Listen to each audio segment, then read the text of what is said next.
bonjour à tous et à toutes. Je suis désolé, je vais me lever de temps en temps, mais je vais être pas mal assis parce que j'ai mal aux pieds. J'ai une aponeuropathie d'origine micro-traumatique, j'ai fait trop de manifs. Voilà. Euh, donc, oui, parce que sinon c'est une maladie de sportif et c'est pas pour ça que je l'ai. Voilà. L'idée là, c'est que je vais essayer de vous expliquer des trucs sur les blockchains. Les blockchains, c'est quelque chose que moi j'ai découvert avec la version 0.3 de Bitcoin quand c'était passé sur Slashdot à l'époque. Je ne sais pas s'il y a des gens qui lisent encore Slashdot, pas spécialement dans la salle, je veux dire en général quoi. Donc c'était, je sais pas, il devait être fin 2010, début 2011. Et à l'époque, je me suis dit, mais c'est quoi ce truc de bouffon, ça marchera jamais. Bon, j'avais tort, hein, du coup, ça a marché. Sur cette partie-là, j'avais tort. Du coup, j'ai complètement laissé ça de côté pendant très longtemps. À un moment donné, arrive 2017 et ça recommence à être un peu hype parce que le cours du Bitcoin monte, monte, monte. Et du coup, je me dis peut-être qu'il faudrait regarder tout ça, mais j'ai pas le temps. Et puis arrivent les NFT. Là, je vois ce qui se passe autour de moi et je me dis, ok, là, il faut prendre le temps parce que ça va pas du tout. Et donc, ce que je me suis donné comme objectif, c'est d'essayer de rendre la compréhension vraiment de ce que c'est cette technologie accessible. Donc, je ne sais pas si j'ai atteint cet objectif, vous me direz tout à l'heure. Mais c'est ça l'idée de ce que je veux faire, c'est d'essayer de vraiment vous expliquer comment ça marche, et du coup essayer de comprendre les limites de ce que ça peut faire. Parce que le vrai problème qu'on a avec cette technologie, c'est que c'est devenu un buzzword où les gens veulent faire tout avec, alors que ça ne permet pas de faire grand-chose. Voilà. Donc le contexte, c'est ça, d'accord, c'est que on nous dit tout le temps partout que voilà, c'est une technologie disruptive qui va changer le monde, etc., etc. Mais il y a des questions qui se posent derrière, pas que des questions techniques. Hein. Il y a des enjeux de sécurité, des enjeux juridiques, des enjeux économiques, des enjeux écologiques, on en parle beaucoup, mais aussi des enjeux démocratiques, politiques, etc. Et donc, l'idée, c'est de commencer par, comme je vous le disais, essayer de comprendre c'est quoi cette technologie. Voilà, donc c'est quoi une blockchain, comment ça fonctionne, quelles sont les limites de ce que ça permet de faire et ce que ça ne permet pas de faire, et est-ce que les usages qui en sont faits, est-ce qu'ils sont justifiés, du coup, les promesses qui sont systématiquement associées à cette technologie de sécurité, de décentralisation, de désintermédiation, etc., est-ce que c'est des promesses qui peuvent être tenues ou pas. Voilà. Donc, c'est quoi une blockchain? Eh ben, on peut raisonnablement définir une blockchain par un registre distribué et immuable dans lequel sont écrites des informations qui font consensus. Alors cette définition, évidemment, si vous ne savez pas déjà ce que c'est une blockchain, elle ne vous a pas beaucoup aidé, ok. Mais on va passer du temps pour définir un petit peu les mots qui sont en rouge, là, donc distribué, immuable et consensus. Vous remarquez que registre n'est pas en rouge, c'est parce que là, il n'y a pas de piège. C'est un registre au sens de la langue courante. Donc c'est-à-dire un document dans lequel on écrit des faits, quoi. Voilà, c'est ça un registre. Okay. Et donc tout ça, une blockchain, c'est censé le faire, sachant qu'on ne connaît pas l'ensemble des participants et participantes. Okay. Même les participants et participantes potentiels, on ne sait pas quel est l'ensemble. Bon, voilà. Et on n'accorde aucune confiance à personne. Okay. Seulement à soi-même, à la limite. Voilà. Donc, on garde ça en tête parce que c'est important de se rappeler que ça a été créé pour cette situation-là. Okay. Donc, un registre distribué, ça veut dire quoi? Distribué, c'est au sens de distribuer, par exemple, je sais pas, un prof qui distribue des copies, d'accord, il en donne une à chacun. C'est distribué au sens où chaque pair, chaque participant, possède une copie complète, ou peut posséder une copie complète en tout cas, du registre. Okay.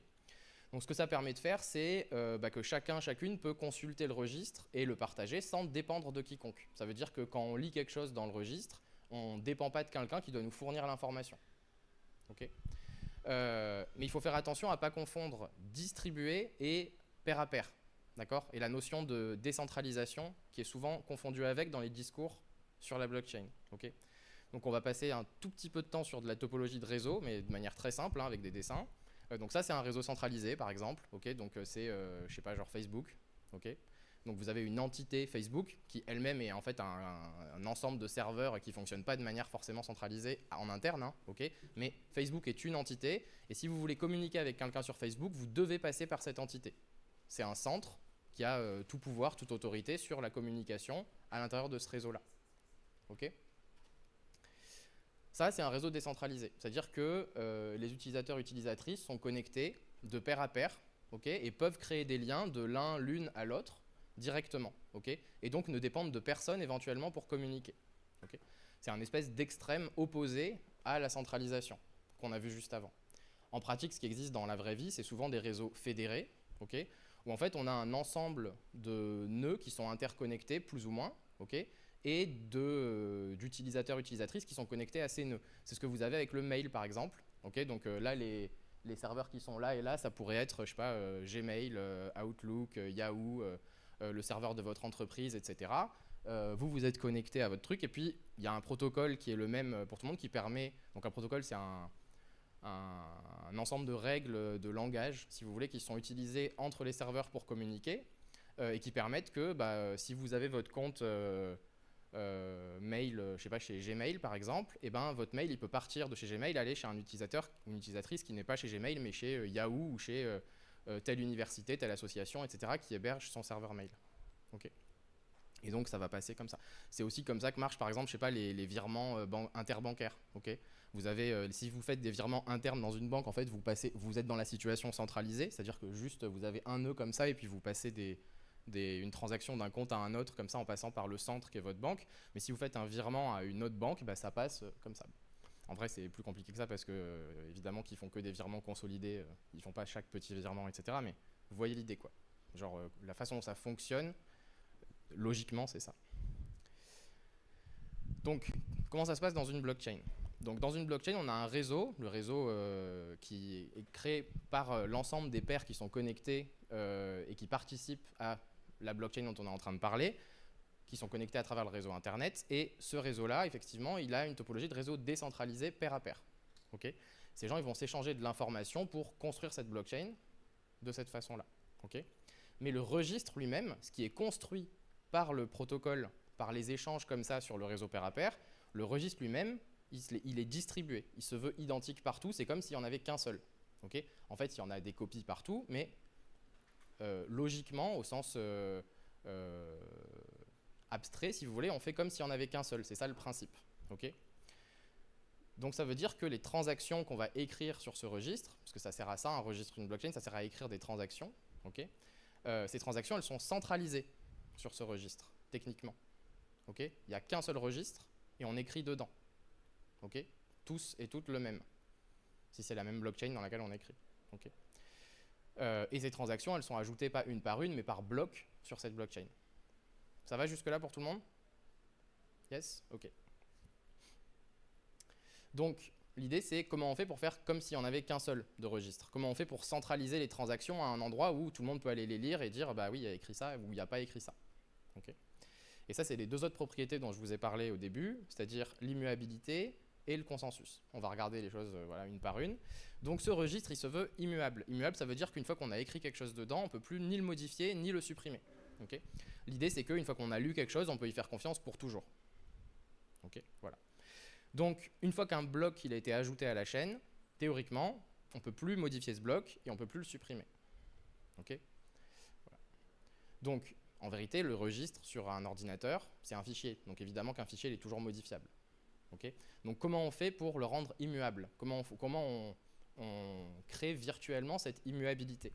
Et en fait, on va permettre de vérifier son intégrité. C'est-à-dire on va permettre de détecter les modifications ou les suppressions. Mais une suppression, c'est qu'une forme de modification. Et donc ce qui va permettre de rendre impossible une modification discrète du fichier, qui va permettre qu'on puisse vérifier que le fichier n'a pas été modifié, c'est qu'on va utiliser de la cryptographie, et on va utiliser des condensats cryptographiques, donc que certaines d'entre vous connaissent sûrement déjà sous peut-être d'autres noms, genre hash, voilà, Donc un condensat cryptographique, qu'est-ce que c'est? Dans le cas qui nous intéresse ici, c'est la propriété des condensats cryptographiques qui nous intéresse, c'est la notion d'empreinte, d'empreinte numérique. Donc c'est un grand nombre qui a une taille fixe, qui est calculé de manière déterministe. Déterministe, ça veut dire qu'il n'y a pas de hasard. C'est-à-dire que si on prend des données et qu'on les met dans l'algorithme qui calcule le condensat, si on met les mêmes données en entrée, on aura toujours le même résultat en sortie, le même grand nombre. Si on prend Bitcoin par exemple, c'est SHA-256 qui est utilisé dedans. Si on met, ça veut dire que le résultat à la sortie fera 256 bits. Donc ce que vous voyez ici, là c'est deux grands nombres de 256 bits, mais écrits en hexadécimal. Donc ça veut dire en base 16, c'est-à-dire que chaque bloc de 4 bits est représenté par un nombre entre 0 et 15, donc les nombres de 0 à 9, puis de A à F. Donc on utilise les lettres pour représenter les nombres 10, 11, 12, 13, 14, 15. Les chiffres, pardon. Et donc, une propriété que ça a, ce condensat, dont on reparlera plus tard, c'est qu'il est impossible à inverser, ou en tout cas, il est très, très, très, très difficile à inverser, grâce à une propriété cryptographique qui s'appelle l'effet d'avalanche, mais on ne va pas forcément détailler ça. Donc, c'est-à-dire que si je prends des données, les mêmes, et que je les refais passer dans la moulinette, l'algorithme SHA-256, je vais retrouver le même nombre en sortie. Par contre, à partir du nombre, je ne peux pas retrouver les données. Okay, ce n'est pas un chiffrement, c'est un condensat. Okay, c'est une empreinte. Et donc le principe de ça, c'est de pouvoir identifier une donnée. Alors évidemment, il y aura on en parlera plus tard, il y a la possibilité que plusieurs données différentes aient le même condensat. Okay, mais on verra ça tout à l'heure, les problèmes que ça pose ou les propriétés que ça permet d'avoir. Donc juste un petit exemple pour vous donner une idée de pourquoi c'est intéressant d'utiliser la propriété des condensats cryptographiques, qui sont une famille, une sous-famille de l'ensemble des algorithmes de condensat. Une autre propriété qu'ils ont, c'est le fait de pouvoir voir tout de suite s'il y a eu le moindre souci sur les données. Okay, donc par exemple, là, vous avez le mot terminal avec un T majuscule. Son condensat, c'est le premier grand nombre que je vous ai mis là sur le slide. Et le mot terminal avec un T minuscule, donc il n'y a qu'un seul bit de différence dans l'encodage des deux chaînes de caractères. C'est dans l'encodage des lettres passées en majuscule, ça change juste un bit pour les caractères ASCII en tout cas. Pour le reste de Unicode, j'en sais rien du tout. Vous voyez que ça change complètement le condensat. Okay, en fait, cette propriété-là, c'est aussi un truc du critère d'avalanche en cryptographie, c'est que si on change le moindre bit en entrée, chaque bit de sortie a une chance sur deux d'avoir changé. Okay, voilà. Donc ça permet de dire que s'il y a la moindre petite erreur, en fait, on va le voir tout de suite. Il n'y a pas genre, il n'y a qu'un seul bit qui a changé dans la sortie parce qu'on a changé qu'un seul bit en entrée, et du coup ça se voit pas trop, il y a juste un E qui est devenu un F quelque part dans le nombre, et le reste est tout pareil. Okay, la moindre modification, on la voit tout de suite. Voilà. Ça va pour les condensats? Yes? Cool. Donc, comment on vérifie l'intégrité d'une blockchain avec ça? Eh ben, dans une blockchain, chaque bloc, il est identifié par son condensat. C'est-à-dire que chaque bloc, on connaît, c'est un bloc, c'est une suite d'octets, c'est des données, d'accord, donc c'est certaines informations et notamment les informations des transactions. Et l'ensemble de ces données, on le passe dans une moulinette, ça nous sort son condensat. Et du coup, chaque bloc, on connaît son condensat et on peut vérifier s'il a été modifié, le condensat sera plus le même. Okay, un ordinateur comme celui-là, ça permet de calculer quelques millions, pas beaucoup de millions, quelques petits millions de condensats par seconde. Okay, voilà. Donc ça va quand même assez vite. On peut vérifier en une seconde, on peut vérifier genre 2 millions de blocs, quoi. Okay, voilà. Donc vous voyez là la blockchain, là on a chaque bloc à son condensat. Et donc l'intégrité de la blockchain elle-même ensuite elle est vérifiable grâce à la structure de chaîne justement. Donc chaque bloc il contient dans ses données l'identifiant du bloc précédent. C'est ça qui crée la structure de chaîne. Okay, du coup ça veut dire que si on modifie un tout petit peu un bloc, ça va modifier en chaîne les condensats correspondants. Okay, donc par exemple là dans le bloc n+1 on a le condensat du bloc n, dans le bloc n+2 on a le condensat du bloc n+1.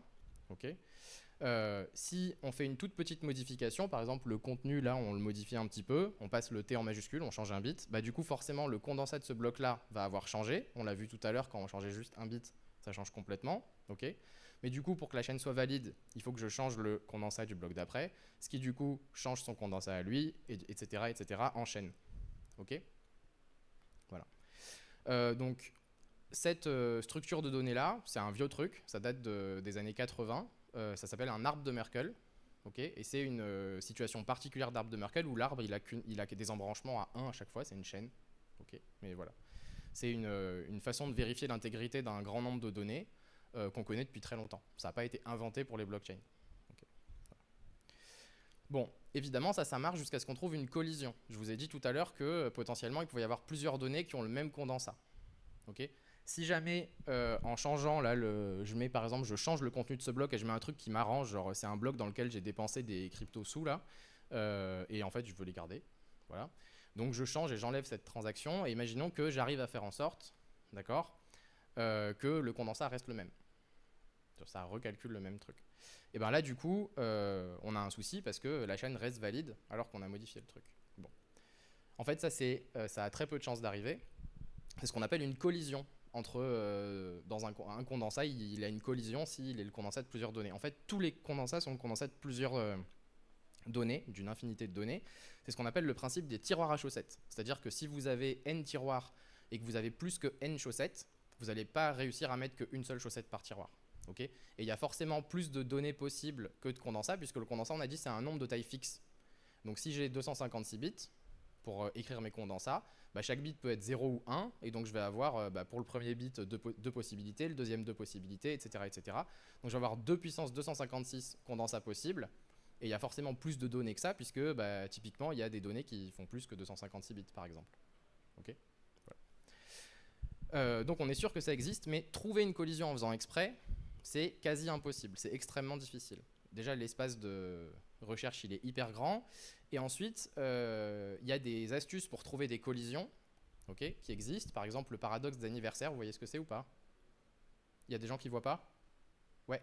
Donc, le paradoxe d'anniversaire, c'est que donc, si on est, c'est pas vrai parce qu'il ne se passe pas les mêmes choses à toutes les périodes de l'année. Mais si on estime que toutes les gens sont nés de manière équiprobable sur chaque jour de l'année, c'est-à-dire qu'il y a autant de naissances chaque jour de l'année, bah, si on veut que dans une pièce, il y ait suffisamment de gens pour que deux personnes aient le même anniversaire et qu'on en soit sûr et certain, évidemment, il suffit qu'on ait, on va oublier les années bissextiles, d'accord, mais il suffit d'avoir 300, c'est 356 hein, jours dans une année, ouais. 65, voilà, merci. Donc 366 personnes, du coup, ça assurerait avec 100% de chance qu'il y ait deux personnes qui soient nées le même jour. Encore une fois, pas de relous qui sont nés une année bissextile le 29 février. Okay. Mais si on veut juste avoir une chance sur deux, en fait, eh ben, il suffit d'avoir racine du nombre de jours dans l'année. C'est-à-dire qu'en gros, vous avez genre, je sais pas, 25-30 personnes, vous avez déjà une chance sur deux qu'il y en ait deux qui soient nés le même jour. Okay, et donc ce genre de choses, ça vous permet de trouver des collisions. Mais quand vous voulez une collision avec un nombre en particulier, c'est plus du tout la même chose. Vous avez une chance sur deux qui est deux personnes qui sont nées le même jour, mais vous n'avez pas choisi le jour. Ok, voilà. Donc, en gros, il faudrait faire des calculs colossaux pour dire juste, ben, je modifie mon bloc avec les informations que je veux, puis je rajoute des informations ailleurs pour essayer de trouver une collision. Le temps de calcul, on l'estime en milliards de milliards de milliards d'années. Okay, sur une machine comme ça. Okay, donc l'univers a genre 13,5 milliards d'années, quoi. Donc on n'a pas le temps. Voilà. Donc a priori, on ne trouve pas de collision comme ça, sauf s'il y a une faille dans l'algorithme, évidemment. Et ça peut arriver. Hein. Okay, il y a les anciens algorithmes de condensat, genre MD5, CR4, etc. On ne les utilise plus parce qu'il y a des failles. Okay. Pour l'instant, il n'y en a pas. Donc, en gros, la blockchain, grâce à ça, on peut effectivement vérifier son intégrité, et donc on a créé virtuellement son immuabilité. Okay, mais donc ça veut dire que l'immuabilité d'une blockchain, elle est produite par le fait qu'on peut vérifier son intégrité, et que comme elle est distribuée, on a des points de comparaison okay, pour vérifier ça. Ça suffit pour créer l'immuabilité. En particulier, l'immuabilité, elle n'est pas du tout créée par la preuve de travail comme on l'entend parfois. Okay, il y a beaucoup de confusion là-dessus dans les discours, c'est pas ça qui crée l'immuabilité d'une blockchain. Okay. Y a un truc quand même à retenir, à noter, disons, c'est que quand il y a un nouveau participant, une nouvelle participante qui arrive pour participer à une blockchain, il faut récupérer l'historique à un moment donné. Okay, donc ça veut dire que il faut en quelque sorte faire confiance à les sources de qui on récupère les données. Okay, il suffit de ne pas les récupérer depuis que des gens qui vous en veulent tous. Et a priori, vous récupérez quelque chose qui va être intègre, okay, et qui va vous permettre de voir si vous pouvez interagir avec le reste du réseau. Okay. Si les données qu'on vous a données, imaginons que je sais pas, vous connectez à 200 pairs, 200 autres participants au réseau pour récupérer l'ensemble des données de la blockchain en pair à pair, dans le réseau pair à pair, là. Et que ces 200-là sont en train de conspirer contre vous et vous envoient une version mauvaise de la blockchain, en fait, de cette blockchain-là, en fait, après, quand vous allez vouloir participer au réseau, il y aura une incohérence dans les données et vous ne pourrez pas participer. Donc, vous vous en rendrez compte tout de suite. Okay, voilà. Par contre, il y a un truc qu'il faut noter et qui est genre, généralement pas du tout discuté concernant la pérennité de la blockchain, c'est que comme on fait que rajouter des choses dedans, les données de la blockchain, c'est de plus en plus volumineux. Et donc le coût du partage pour les nouveaux et nouvelles arrivantes, il est de plus en plus gros. ok, en termes de bande passante, en termes de stockage, etc. Donc ça, j'aimerais que vous le reteniez dans votre tête parce qu'on va voir tout à l'heure que comme on se fait confiance à nous-mêmes, on n'a pas besoin de garder l'historique. Donc ça veut dire que si on garde l'historique pour le partager, c'est une forme d'altruisme, ok, alors qu'on est censé genre faire confiance à personne, être individualiste, etc. pour rendre le truc utile à la base. Voilà. On retient aussi que l'immuabilité donc n'est pas créée par le mécanisme de consensus, c'est-à-dire la preuve de travail ou la preuve d'enjeu. Et justement, on va regarder ce que c'est ça maintenant. Okay. Est-ce qu'il y a des questions jusque-là? Ouais.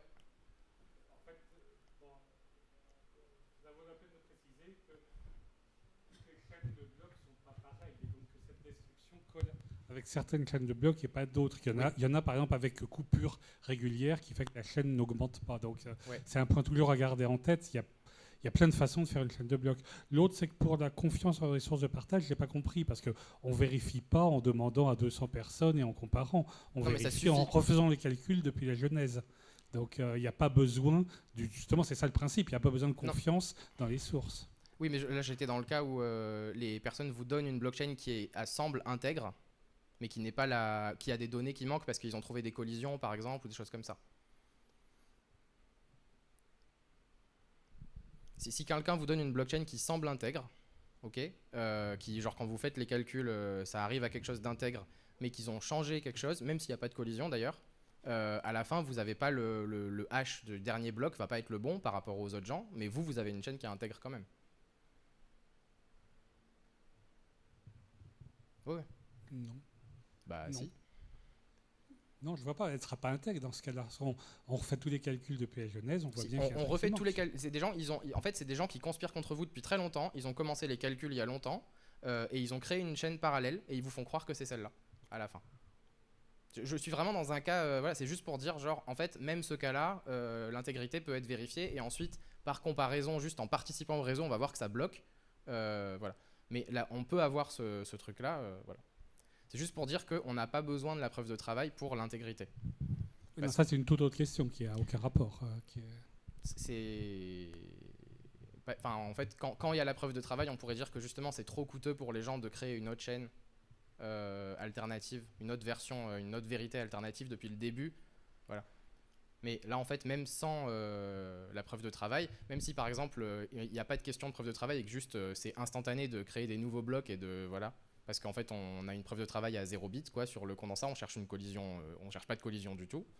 Et ben, on peut donc fournir un historique. Par exemple, sur Git, quelqu'un qui vous file un faux repo Git, ok, bah, vous pouvez pas interagir avec les gens qui ont le vrai. Voilà. Donc, il n'y a pas besoin pour avoir une chaîne, pour être sûr de l'intégrité de la chaîne, de la vérité de la chaîne, disons, de la preuve de travail. C'est ça que je veux dire. Voilà. Ça va? Non?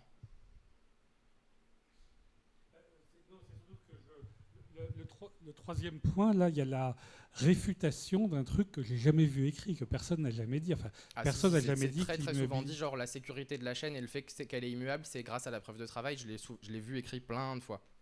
Mais il faut se dire que tu lis pas forcément. Enfin, les gens lisent pas forcément ce qu'écrivent. Genre, faut se rendre compte que genre 99% de ce qui est écrit sur ce sujet est écrit par des charlatans quand même, qui ne comprennent pas de quoi ils parlent. Donc évidemment, si tu connais tes sources et que tu vas lire que les 1% de gens qui savent de quoi ils parlent, ils ont sûrement pas dit ça, clairement. On est d'accord sur ça. Mais enfin, vraiment, je l'ai lu plein de fois et je l'ai entendu plein de fois. Je veux dire, même en réponse au fait que je dis ça, ils disent bah si, non, ça arrive quoi. Voilà. Peut-être que le public de Passage en scène n'est pas tout à fait le public général, mais de fait, c'est quelque chose que je constate. Mais donc du coup, sur ça, c'est bon? Ok. Donc maintenant, on a la notion de consensus, voilà, qui nous reste à définir. Donc si on prend un dictionnaire et qu'on va voir consensus, c'est l'accord et le consentement du plus grand nombre de l'opinion publique. Ok. Voilà. Donc la notion technique de consensus dont on parle là, elle est très différente. Et on va voir que dans le cas des blockchains, elle est même radicalement opposée. Ok. De celle du langage courant. Donc en informatique, ce qu'on appelle le problème du consensus, c'est mettre d'accord un ensemble de machines sur une valeur unique, mais pas d'accord au sens de genre je suis d'accord politiquement, il y a un consentement, etc. C'est pas ça, ok. C'est juste qu'à la fin de l'algorithme de consensus, toutes les machines voient la même valeur. même si cette valeur n'a pas été proposée par la majorité des machines, par exemple. Okay, il n'y a plus de question de politique, de morale, de quoi que ce soit. Okay, donc c'est de ça qu'on parle ici. C'est que quand on ajoute quelque chose à la chaîne, on veut que ce soit ajouté pareil chez tout le monde. Sinon, on n'a plus notre chaîne unique qui permet de centraliser les transactions. Okay. Donc le problème du consensus distribué, quand on est dans un cas centralisé complètement, c'est facile, hein. Il y a le chef qui dit 42 et tout le monde dit « Ok, chef, 42 », boum, consensus atteint. Okay. Quand on est dans le cas distribué, c'est plus compliqué. Les gens proposent une valeur et puis ensuite on fait tourner un algorithme et il va falloir sélectionner une valeur et qu'à la fin, tout le monde se mette d'accord sur celle-là. Là, par exemple, l'algorithme, c'est j'avais déjà fait le dessin. Okay, il n'y a qu'une seule personne qui a proposé 42, mais ça a quand même gagné parce que comme ça, j'ai fait qu'une seule fois le dessin pour les 2 illustrations. Voilà. Donc, dans le cas d'une blockchain, on veut se mettre d'accord sur le prochain bloc qui est ajouté à la chaîne. Okay, mais encore une fois, on fait confiance à personne. Donc, on ne peut pas avoir quelqu'un, par exemple, qui tire au sort et on lui ferait confiance à lui. Okay, on ne peut pas avoir un système de vote parce qu'on ne ferait pas confiance à qui va compter les votes, par exemple. Okay. Donc l'idée, c'est que chacun, en plus, a des intérêts divergents, puisque chacun veut prioriser ses transactions, les mettre en priorité dans la chaîne, sachant que la taille des blocs est limitée, okay, et qu'on ne peut pas mettre tout ce qu'on veut à chaque fois. Parce qu'une solution simple, ce serait de dire, bah, ok, tout le monde a mis tout ce qu'il voulait, c'est bon, ok, hop, tout le monde est d'accord. Okay. Encore qu'il pourrait y avoir des transactions concurrentes qui ne sont pas d'accord entre elles, mais on va dire que les gens sont cohérents, quoi. Donc c'est impossible de satisfaire tout le monde à chaque fois. Donc on est obligé de choisir qu'est-ce qu'on va faire. En fait, c'est encore plus vrai parce que dans les blockchains en général, il y a en plus de la crypto-monnaie là, qui est créée pour la personne qui va être sélectionnée, pour le proposition qui va être sélectionnée. Et donc vraiment tout le monde a un intérêt divergent. C'est-à-dire personne ne propose le même bloc. Okay. Et on ne connaît pas l'ensemble des participants potentiels. Ça veut dire qu'on ne peut pas faire non plus chacun son tour. Okay, parce que ce problème, il est complètement résolu si par exemple toutes les trucs de blockchain privée, de blockchain de consortium, etc., c'est absolument stupide quand c'est vraiment des blockchains, souvent heureusement s'en sont pas, d'accord, parce que si on connaît l'ensemble des participants à tout moment, eh ben on peut dire ok, en fait on fait juste chacun son tour, et puis vous avez le droit de passer votre tour si vous n'avez rien à écrire, et puis voilà. Ok, il n'y a pas de problème si on connaît l'ensemble des participants. Ok. Donc la seule solution qu'on a trouvée, c'est de faire un tirage au sort, mais sauf qu'il faut que ce tirage au sort ne soit pas contestable. Okay, il ne peut pas être fait par un des participants, il ne peut pas être fait par une entité extérieure, puisqu'on ne veut surtout pas d'autorité centrale, on ne veut pas dépendre d'un tiers, etc. etc. Bon. Et donc, c'est là qu'on va utiliser, et l'idée qu'il y a eu pour créer la première blockchain là, pour Bitcoin, de la preuve de travail. Alors, l'idée de preuve de travail, elle existait avant, mais pour autre chose, c'est d'utiliser ça, cette idée de preuve de travail qui date du début des années 90 pour faire ce tirage au sort. Okay, donc à la base, la preuve de travail, l'idée c'était de lutter contre le spam. Donc pour envoyer chaque mail, on demandait un minimum de calculs complètement inutiles, mais qui était vérifiable très rapidement. Et évidemment, si par exemple, je sais pas, on vous demande de faire 1 million de calculs inutiles, je vous ai dit ça prend 1 seconde sur une machine comme ça. Bon, bah, moi, si mes mails ils mettent 1 seconde à partir, c'est pas grave. Par contre, si je suis un spammer et que je vais envoyer 7 millions de mails dans l'heure qui vient là, bah, c'est pas possible de faire 1 seconde de calcul, 7 millions de secondes de calcul, 1 seconde de calcul par mail. Okay, ça coûte trop cher. Donc c'était ça l'idée. La première mise en œuvre, et c'est cet algorithme-là qui va être utilisé dans Bitcoin mais adapté, s'appelle Hashcash. C'est Adam Back qui l'a implémenté en 97. Et l'idée c'est de trouver une collision partielle. D'accord, donc je vous ai dit une collision, c'est quand on a deux données différentes qui ont le même condensat. Okay, la même empreinte cryptographique. Et là, l'idée, c'est qu'on va trouver une collision que partielle, c'est-à-dire que sur les premiers bits du condensat. Par exemple, dans Hashcash, c'était les 20 premiers bits. Donc, sur les 20 premiers bits, il fallait trouver que des zéros. On cherche un condensat avec on pourrait choisir autre chose, hein. D'accord, ça ne change absolument rien. C'est complètement arbitraire d'avoir une collision partielle avec le condensat qui est tout à zéro, mais on a choisi celui-là. Okay. Donc, pour trouver une collision partielle, ce qu'on fait, c'est qu'on prend nos données dont on veut calculer l'empreinte. Donc là, par exemple, je sais pas, le mail qu'on veut envoyer. C'était pas tout le mail, mais c'était des métadonnées du mail, mais peu importe. Okay, et on rajoute ce qu'on appelle un nonce. Un nonce, c'est un number qu'on n'utilise qu'une seule fois, number once. Okay, et ce nombre, bah en fait, au début, on le met à 0, par exemple, et puis ensuite, on l'incrémente, c'est-à-dire qu'on ajoute 1 à chaque fois, et on le rajoute à nos données, et on recalcule le condensat. Okay, donc au début, je sais pas, j'ai le mail pour toto@bidule.com que je veux envoyer je sais pas quelle journée, le 16 juin, voilà. Donc ça, c'est mes données. Okay, et puis je fais ça plus 0, je rajoute 0 à la fin, je calcule le condensat, j'ai pas les 20 premiers bits à 0. Alors maintenant je mets le nombre à la fin à 1, je calcule le condensat, j'ai pas les 20 premiers bits à 0, etc. Et je le fais en boucle jusqu'à ce que je trouve un condensat qui par hasard a les 20 premiers bits à 0. Okay, et là, j'ai ma preuve de travail parce que je connais le nombre qui m'a permis de trouver ça. Et donc je peux l'envoyer avec mon mail, okay, et la personne qui va vérifier, ben, elle prend le nombre qu'elle a déjà, et elle peut juste faire un seul calcul de condensat, ce qui lui prend un millionième de seconde, okay, et elle peut vérifier qu'elle tombe bien sur un condensat qui a les 20 premiers bits à 0. C'est ça la preuve de travail. Ça prouve qu'on a fait tous les calculs inutiles qu'il fallait pour trouver un nombre qui permettait d'avoir cette propriété. Okay, donc pareil, quand vous entendez je sais pas, les gens sur les pros de la crypto, là, sur BFM par exemple, qui vous expliquent que en plus quand on participe à des blockchains, on résout des problèmes mathématiques compliqués, tout, c'est ça en fait. Okay, les équations mathématiques, etc. On ne participe pas à la science quand on fait ça. Okay, voilà. Donc, le minage dans Bitcoin, par exemple, c'est cette activité-là. Okay, c'est chercher une collision partielle. Okay, alors, le choix de vocabulaire minage, il est extrêmement idéologique. Okay, c'est vraiment parce qu'il y a un parallèle avec l'or, en fait, que les bitcoins seraient l'équivalent de... Enfin, utiliser la monnaie bitcoin serait l'équivalent d'une monnaie étalon or. Ça, c'est extrêmement marqué politiquement, très à droite. Okay, de vouloir des monnaies marchandises comme ça, et ça a plein d'implications. Cette analogie qui est utilisée tout le temps et qui est là dès le papier, hein, le papier blanc là, de Bitcoin, là, il y a déjà cette idée dedans de chercheurs d'or, etc. C'est très marqué idéologiquement, hein, ça montre déjà de quel courant politique ces choses-là viennent, et c'est intrinsèque au fonctionnement de la technologie. Okay. Donc la difficulté moyenne du minage, on peut l'adapter en fonction de la taille de la collision attendue, c'est-à-dire qu'on n'est pas obligé d'attendre tout le temps 20 bits. Okay, et par exemple dans Bitcoin, on essaye de faire en sorte que, en fonction de la puissance de calcul disponible sur le réseau, et ben on adapte la taille de la collision. Je crois qu'en ce moment c'est genre 76 bits ou 78 bits, un truc du genre, pour faire en sorte qu'on trouve un bloc toutes les 10 minutes.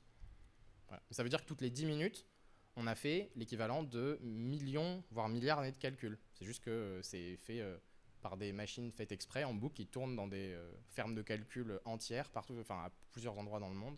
Okay, voilà. Donc, pourquoi ça permet de faire un tirage au sort, ça? Ben, on reprend l'exemple de tout à l'heure, avec terminal avec un T majuscule et terminal avec un T minuscule, donc un bit de différence à la base, et on veut trouver juste une collision de 20 bits. Okay, donc en moyenne, ça va prendre à peu près une seconde de calcul.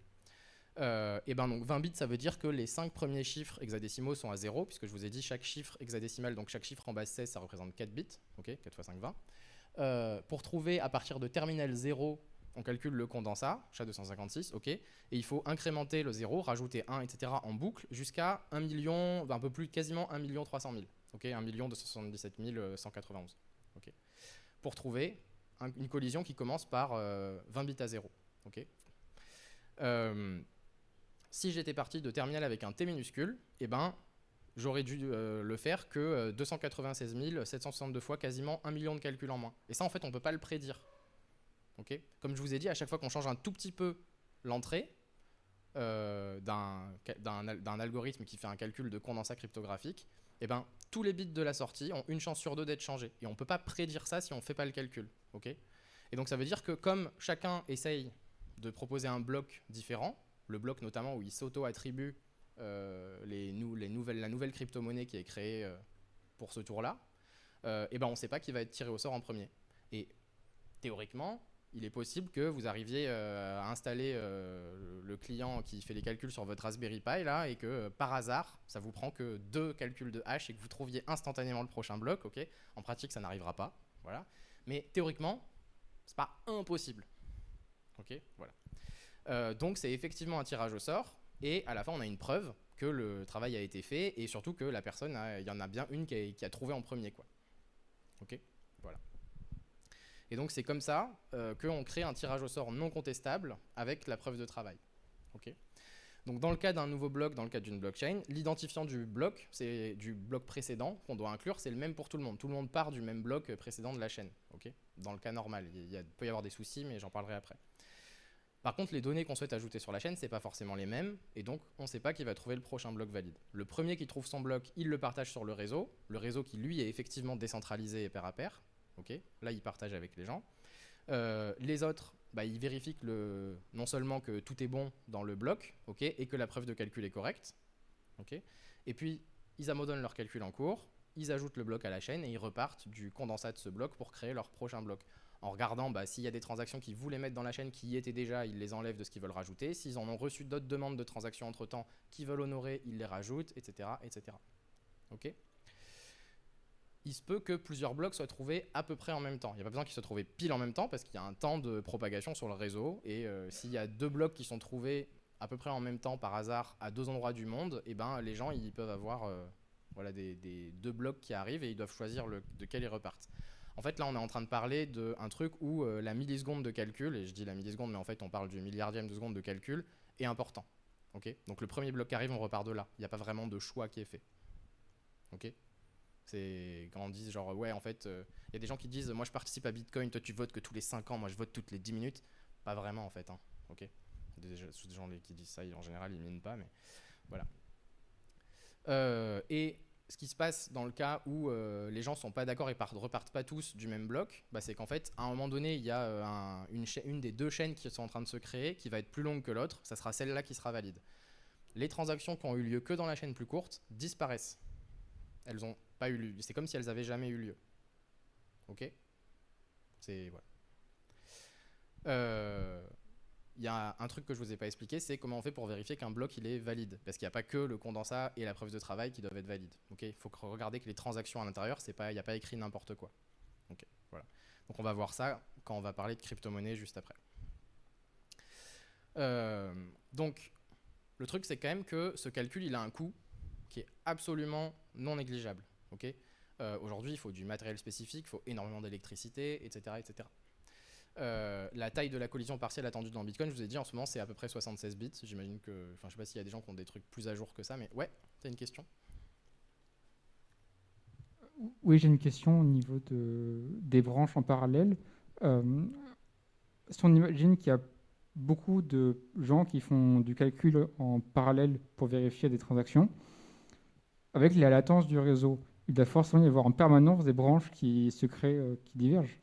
Pas en permanence, non. Ça arrive, mais ça arrive pas tout le temps. C'est... Okay. Et encore, ça dépend des chaînes de blocs. Sur Ethereum, par exemple, oui, c'est tout le temps. Oui, parce que c'est pas le même... Et puis c'est pas le même type de mécanisme de consensus. Voilà. Donc ça arrive, et à ce moment-là, il faut refaire les transactions qui ont été annulées. Voilà. Ok, donc le coût, il est extrêmement élevé, d'accord, et donc personne participerait à ça juste pour la beauté du geste, quoi. Okay, c'est au début peut-être, mais là maintenant, pour commencer à miner, il faut une ferme entière, de l'électricité, voire produire sa propre électricité dans certains cas, ou alors je sais pas, prendre l'électricité dans un pays et puis dire tant pis si les populations elles ont des coupures d'électricité tout le temps, ce qui arrive. Et puis il faut du matériel spécifique. Okay, donc il faut acheter un tas de matériel qui est spécialisé ou directement en matériel, pas du logiciel, fait les calculs de condensat pour aller plus vite et espérer toucher la récompense, etc. Ça marcherait pas s'il n'y avait pas de récompense. Donc on est vraiment obligé d'avoir une récompense. Okay. Évidemment, chacun tente de se l'auto-attribuer, ce qui fait que le consensus, en fait, systématiquement, il y a quelqu'un qui est tiré au sort et qui impose le nombre qu'il voulait, la valeur qu'il voulait pour le prochain bloc à tous les autres. Okay, donc on appelle ça consensus, et les gens ils vous disent genre ouais mais nous on atteint le consensus, non et tout ça, genre comme s'ils étaient tous d'accord. En fait non, c'est par exemple pour Bitcoin, c'est toutes les 10 minutes, on choisit un tyran qui décide pour qu'est-ce qui se passe à ce tour-là. Okay, c'est pas un consensus au sens de ce qu'on a lu dans le dictionnaire au début. Du tout. On peut pas être plus opposé que ça, c'est-à-dire qu'il n'y a qu'une seule personne qui est vraiment d'accord avec ce qui se passe. Okay, à chaque fois. Chacun propose une valeur, toutes les valeurs sont différentes puisque chacun veut s'auto-attribuer la récompense et on n'en tire qu'un seul à chaque fois. Okay, techniquement, on a atteint le consensus au sens de le problème du consensus distribué en informatique. Okay, mais c'est très très différent de la notion du langage courant. Il y a beaucoup de discours qui jouent sur cette ambiguïté-là, donc il faut se méfier de ça aussi. Et évidemment, pour les mêmes raisons qu'on a besoin de faire un tirage au sort aussi complexe, la récompense, elle ne peut pas provenir de autre part que intrinsèquement de la blockchain elle-même. C'est-à-dire que la récompense ne peut pas être en autre chose qu'un crypto-actif de la blockchain dont on est en train de parler. Parce que si elle est distribuée par l'extérieur, on se retrouve avec une situation où il y a une autorité centrale, un tiers auquel on doit faire confiance pour distribuer la récompense comme il faut, etc. etc. Okay. Il y a un tas de situations où ce tiers existe de toute façon et où on peut se passer d'une blockchain du coup. Voilà. Mais ça veut dire qu'une blockchain, elle ne peut pas fonctionner sans sa crypto-monnaie. Ok ? Impossible. Donc les gens qui vous disent non mais nous on fait une blockchain mais c'est pas pour faire de la crypto-monnaie, ils font pas une blockchain. Ok ? Ils peuvent faire un registre distribué, immuable, s'ils veulent. Ok ? Ça c'est un dépôt Git, c'est pas une blockchain. Ok ? Voilà. Donc il peut exister d'autres mécanismes de consensus. Typiquement il y a la preuve d'enjeu qui existe. Alors la preuve d'enjeu, c'est qu'au lieu de faire des calculs inutiles, je vais passer assez vite dessus parce que ça change pas grand chose au reste du propos, ok, mais ça change grand chose pour la planète quand même. Donc au lieu de calculs inutiles, on fait le tirage au sort, il se base sur un enjeu. Et l'idée de l'enjeu, c'est qu'on immobilise un certain montant de crypto-monnaie de cette blockchain. Okay, donc on dit, moi j'ai beaucoup de crypto-monnaie, je la bloque, je la mets en enjeu. Et plus on a mis un gros montant pendant le plus de temps, plus on a de chances d'être tiré au sort. Comme tout est public sur la blockchain, le résultat du tirage au sort ne surprend pas. Okay, ne doit pas surprendre en tout cas, sinon c'est qu'il y a un souci. Et donc on est d'accord avec. Okay. Évidemment, si on faisait juste ça comme ça, sans limitation, etc., ça semble assez cassé comme truc, parce qu'on dirait c'est la personne qui a le plus de crypto-sous qui va tout le temps être tiré au sort. En fait, évidemment, quand vous êtes tiré au sort en ayant utilisé certains de vos crypto-sous, vous n'avez plus le droit de les utiliser pendant un certain temps pour cette chose-là, etc. Il y a des mécanismes qui sont mis en œuvre comme ça. En revanche, la preuve d'enjeu en tant que concept comme ça tout seul, c'est beaucoup moins sûr que la preuve de travail, en particulier en ce qui concerne la double dépense. C'est-à-dire que, on a dit tout à l'heure, là, avec la preuve de travail, on peut avoir, je peux envoyer un ordre de transaction. Imaginons que j'ai 10 tokens, 10 jetons d'une crypto-monnaie de la blockchain dont on est en train de parler. Je veux acheter un truc à 7 et un truc à 8. J'ai pas assez pour faire ça. Okay, mais je pourrais envoyer les deux ordres de transaction en même temps à différentes personnes, okay, qui les rajoutent chacun dans le bloc qu'ils sont en train de miner, okay, et espérer qu'ils vont trouver un truc à peu près en même temps et que les deux chaînes vont évoluer voilà, pendant un certain temps en parallèle. Et du coup, j'aurais fait mes deux dépenses. Au bout d'un moment, il y en a une qui sera annulée, évidemment. Mais si en échange, la personne qui a reçu mes sous m'a envoyé mes champignons magiques, par exemple, c'est bon. Okay, moi, j'ai mon truc et voilà. Le problème avec la preuve d'enjeu, c'est que ce truc-là pourrait se passer beaucoup trop facilement parce qu'en fait, vous n'avez pas le coût de la preuve de travail qui fait qu'en fait, les gens vont forcément poursuivre qu'une seule des deux chaînes parce qu'ils ne vont pas diviser leur puissance de calcul pour jouer sur deux tableaux. Ok ? Parce que ça leur fait perdre complètement beaucoup de chances, enfin ça divise énormément leurs chances d'être tirés au sort et de toucher la récompense. Ok ?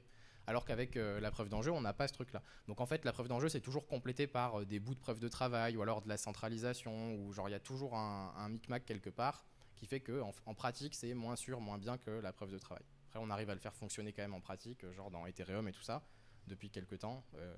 Ils ont dit c'est pour demain pendant 7 ans, maintenant ça y est, c'était hier. Donc, enfin, pas hier, mais vous voyez ce que je veux dire. Voilà. Donc, il y a tout de même l'inconvénient de devoir mettre en jeu sa crypto-monnaie, et puis il y a besoin que la crypto-monnaie existe pour que ça fonctionne aussi. Okay, donc, une blockchain, pour fonctionner, a besoin de sa crypto-monnaie. Okay, voilà. Ça ne peut pas fonctionner sans. Donc, s'il faut retenir sur les blockchains, qu'est-ce que c'est, comment ça fonctionne, c'est qu'on a un réseau sous-jacent qui est décentralisé. Tu veux poser ta question d'abord ? Vas-y. Est-ce que ça veut dire qu'on ne peut pas commencer une blockchain avec la preuve d'enjeu ? On doit forcément l'initialiser avec quelque chose et ensuite basculer sa preuve d'enjeu ?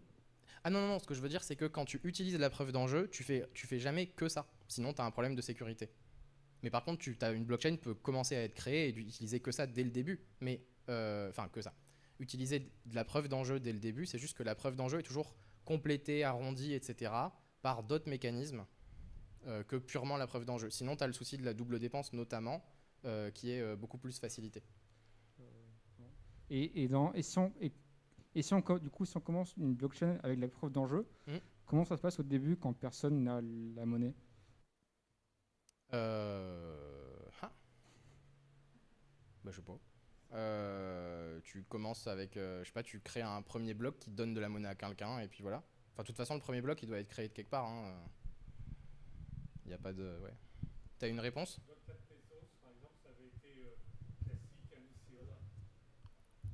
Dans le cas de la chaîne Tezos, par exemple, ils avaient fait un ICO, et ensuite, c'était les gens qui avaient acheté des jetons sur un marché, quoi, qui ensuite avaient suffisamment de jetons pour pouvoir amorcer la preuve d'enjeu.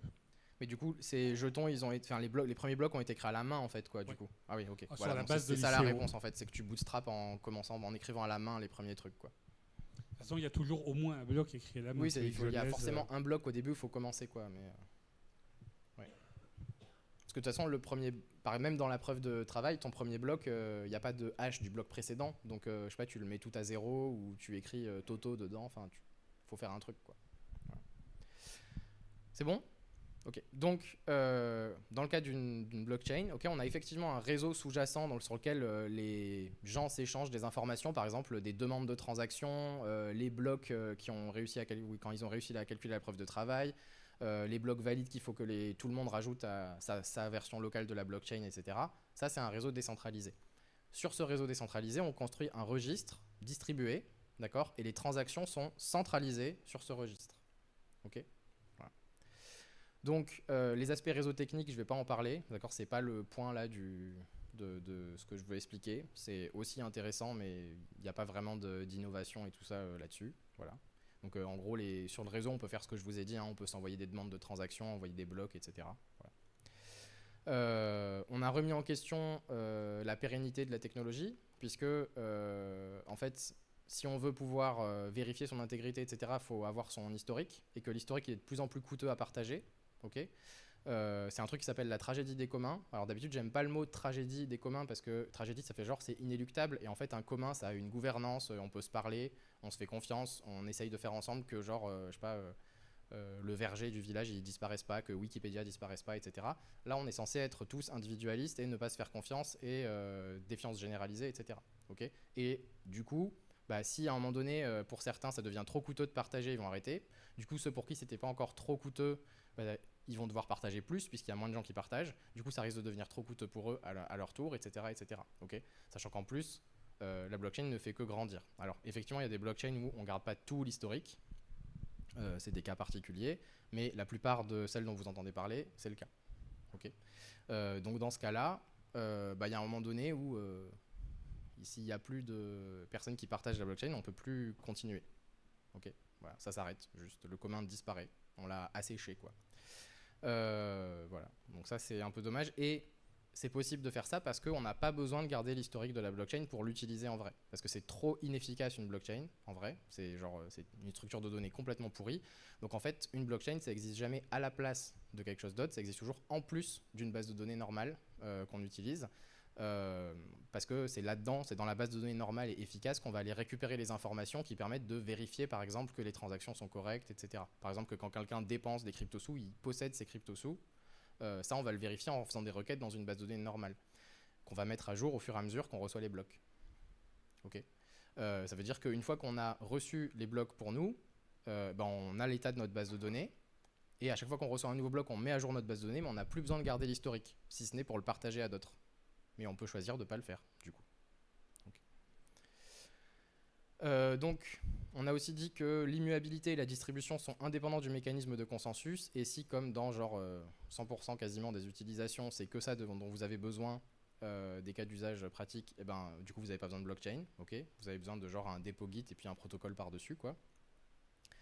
Et on sait le faire depuis longtemps, ça. Okay. C'est genre, on a dit, voilà, c'est... Les arbres de Merkle, ça date de 87, enfin la publication date de 87 et le reste, tout ce qui est signature cryptographique et tout ça, ça date de encore avant. Et donc comme on est dans une situation de défiance généralisée, on a une nécessité fonctionnelle de la crypto-monnaie pour faire fonctionner une blockchain. Okay. Donc il nous reste à voir comment ça marche une crypto-monnaie.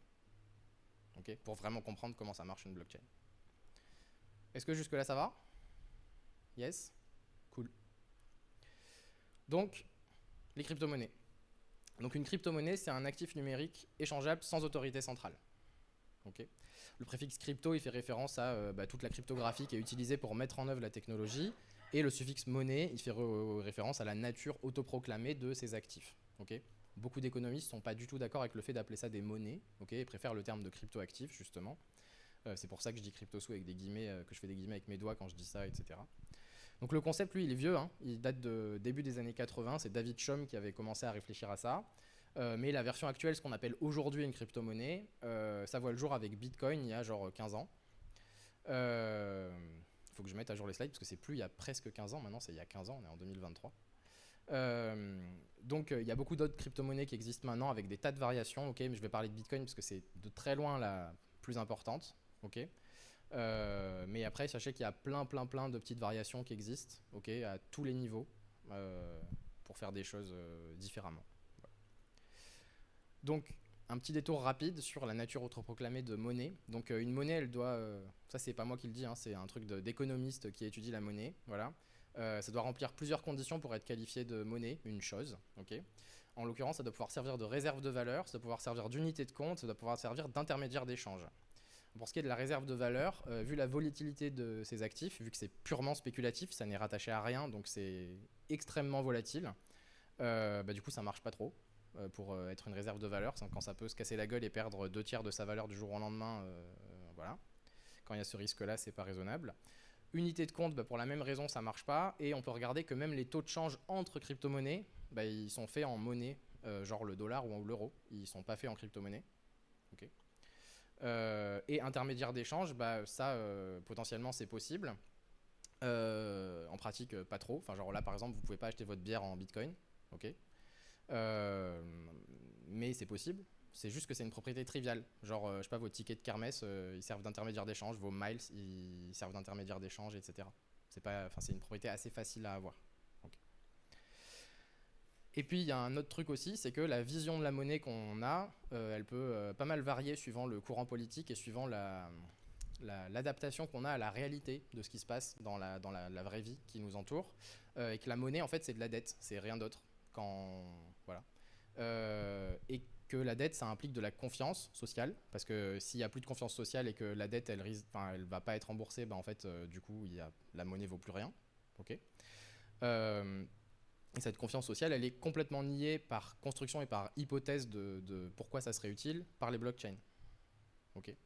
Parce que les défenseurs de la crypto-monnaie, ils veulent ce qu'on appelle le métallisme, ils veulent une monnaie marchandise, c'est-à-dire qu'ils veulent recréer l'or. Okay. Donc là, on n'a pas le temps, on parle de technique, on n'a pas le temps de parler trop d'économie, mais je vous invite à aller regarder un petit peu ces questions-là. C'est très marqué politiquement, hein. La vision de la monnaie et l'histoire de comment on présente l'histoire de la monnaie, par exemple, l'espèce de fable comme quoi il y avait du troc d'abord, etc., qui n'est pas du tout avéré historiquement, c'est vraiment très marqué politiquement aussi. Okay.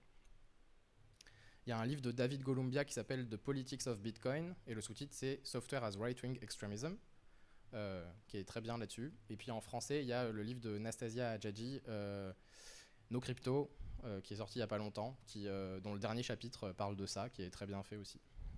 Le raisonnement est bien déroulé avec des exemples, etc., des faits, des références à des économistes, etc., historiques. C'est assez facile à lire. Donc, une fois ce détour fait pour dire qu'on ne sait pas vraiment de la monnaie, au sens où les économistes l'entendent, sachant qu'après, si les gens se mettent d'accord sur le fait que c'est de la monnaie, de fait, du coup, c'est de la monnaie. Hein, mais voilà. On va regarder comment ça se passe, une transaction, parce que c'est ça que ça sert à faire. Et donc on va regarder à quoi ça ressemble une transaction dans le cas particulier de Bitcoin, mais ça permet de comprendre globalement comment ça marche quand même, dans à peu près toutes les blockchains. Donc une transaction, elle a un identifiant, okay, c'est le condensat des données de la transaction, okay, c'est toujours la même chose, et elle est composée de deux choses, une liste d'entrée et une liste de sortie. Okay. Les sorties, elles sont numérotées, il y a la première, la deuxième, la troisième, etc., et chacune, c'est une paire qui contient un destinataire et un montant. Okay. Et les entrées, c'est des paires aussi qui contiennent une transaction passée, c'est-à-dire un identifiant de bloc et un numéro de sortie de transaction. Okay. Je vais vous mettre un dessin après, ne vous inquiétez pas.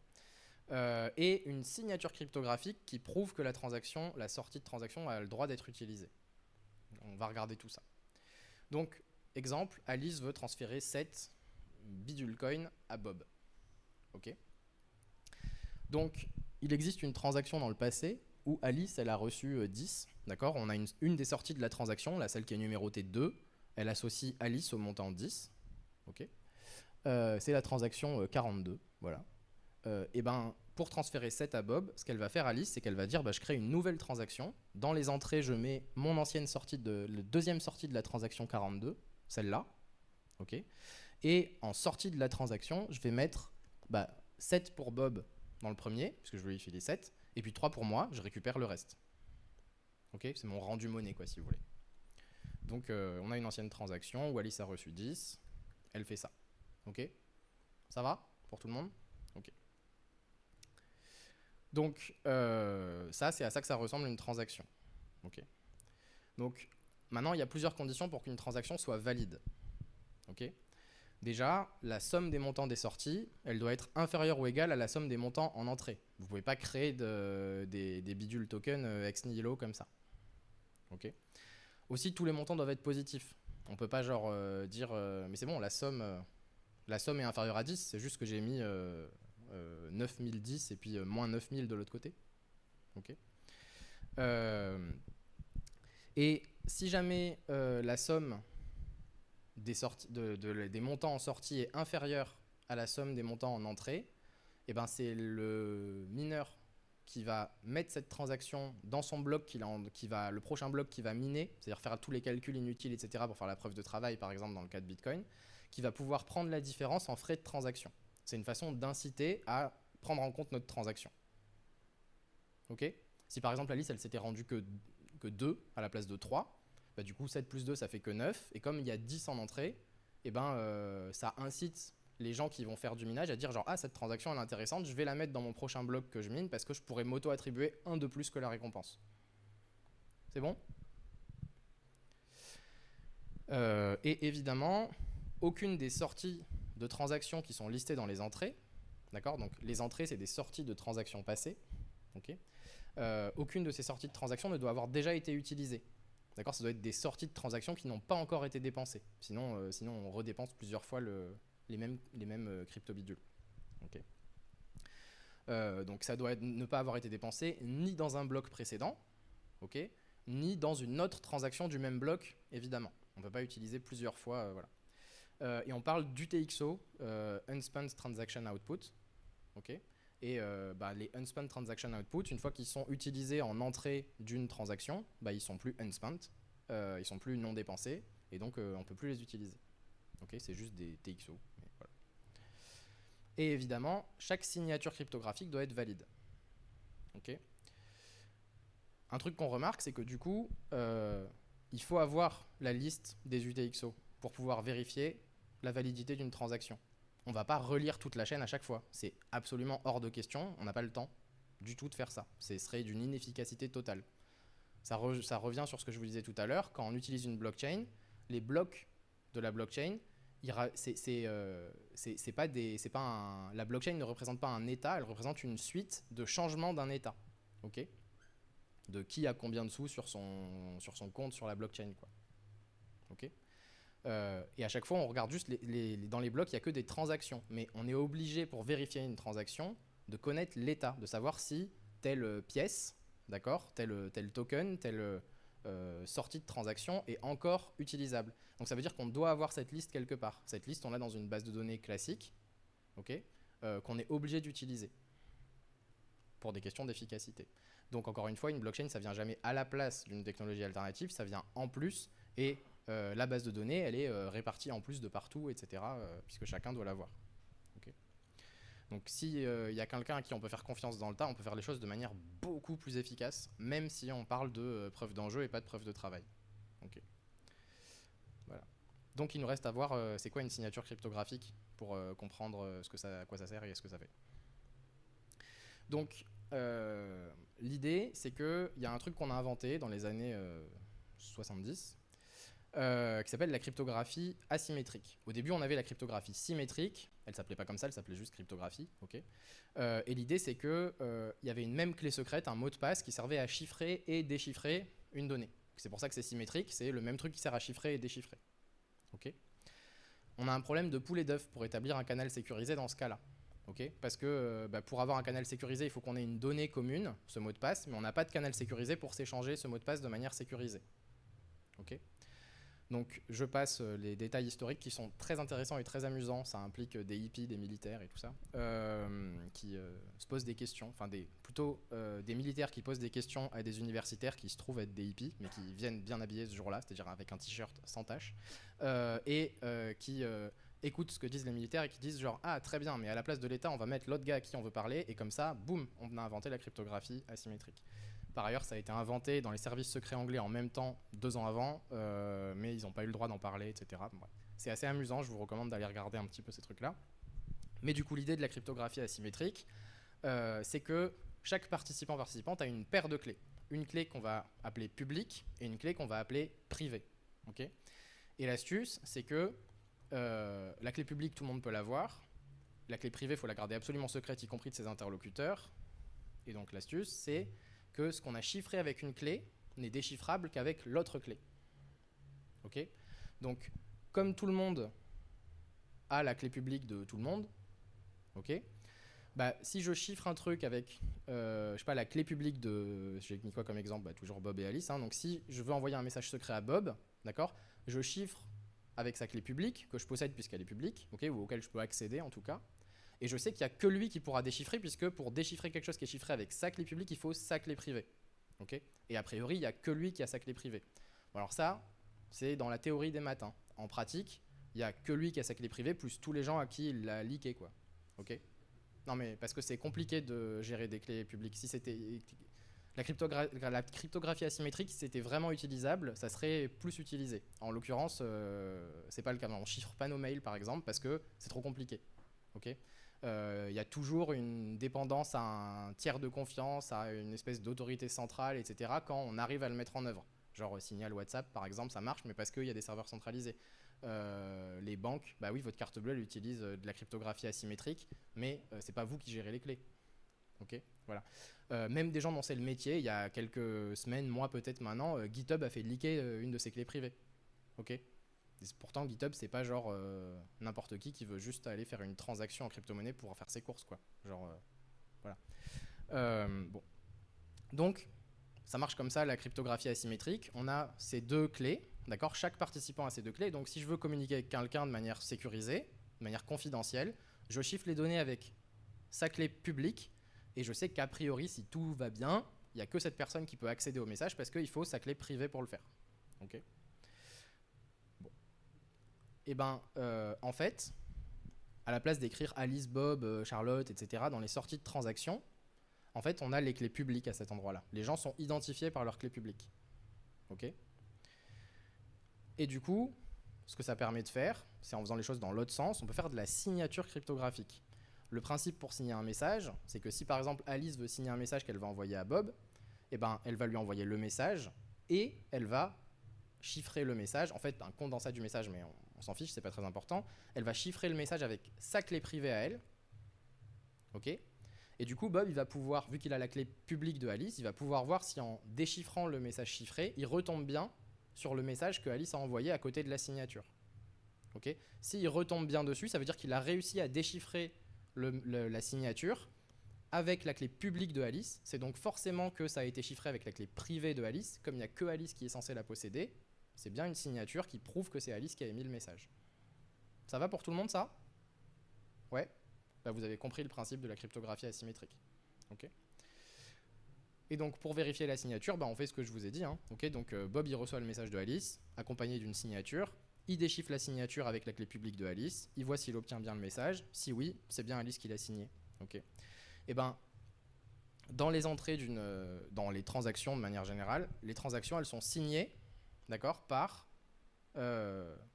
les personnes qui sont identifiées par la sortie de transaction qu'on utilise. Okay, c'est-à-dire que ce message-là, par exemple, il est signé par Alice. Okay, cette transaction-là, elle est signée par Alice parce que dans la transaction 42, la sortie 2, c'est la clé publique de Alice qui est ici. Okay, et donc, on peut aller récupérer ça. On va vérifier la clé publique qui est là. On l'utilise pour déchiffrer la transaction qui est là. Okay, je simplifie un peu les choses, mais le principe, c'est ça, quoi. Okay. et on vérifie que c'est bon, et du coup on sait que Alice a autorisé cette dépense. Comme elle était destinataire de ces crypto-bidules, et ben, elle l'autorise à les dépenser, on a le droit de les dépenser, c'est bon. Si jamais on n'a pas ça, la transaction n'est pas valide. Si elle est dans un bloc, le bloc n'est pas valide. Même si par ailleurs la preuve de travail a été respectée, que le condensat du bloc est bon, etc. etc. C'est OK? Yes? Voilà. Donc voilà. Hop. Donc ce recours à la cryptographie asymétrique, il pose pas mal de questions. Déjà des questions de convivialité au sens de Illich. Okay. Donc les concepts qui sont pas simples à appréhender. Conserver ces clés privées de manière fiable et sécurisée, c'est extrêmement complexe. Okay. On ne peut pas demander ça à tout le monde. C'est une attitude ultra individualiste de dire les gens ils doivent faire ça. Okay. Ça pose des questions techniques parce que si on perd la clé privée, on fait comment? Les fonds ils sont perdus. Okay. Pour toujours, on peut rien faire. Hein. On va pas retrouver la clé privée à partir de la clé publique parce que si on peut faire ça, ça veut dire que le système il est complètement cassé. Okay. Donc de toute façon, plus rien n'a de valeur. Et puis si on fait la moindre erreur si on imagine qu'on n'utilise pas des plateformes complètement centralisées pour faire soi-disant de la finance décentralisée, et ben en fait c'est que les gens vont utiliser complètement les trucs à la main, copier les clés, etc. Dans leur logiciel et tout ça. Ils font la moindre erreur, les fonds ils sont partis dans le néant. D'accord. Si vous envoyez une clé publique qui n'a pas été déjà, s'il n'y a pas déjà quelqu'un qui a généré cette clé publique avec une clé privée correspondante, c'est fini, ça disparaît. Et c'est pas ça disparaît en mode genre non mais attends on va annuler, c'est pas grave, j'appelle la banque, etc. C'est fini. Personne ne peut rien y faire techniquement. Ok. De la même manière, si, je sais pas, genre, vous avez...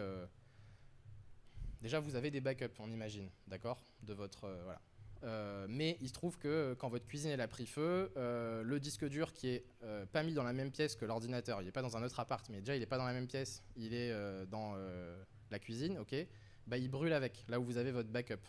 Ok. Il est dans la cuisine parce qu'il y a la box pas loin, c'est pour ça c'est pratique.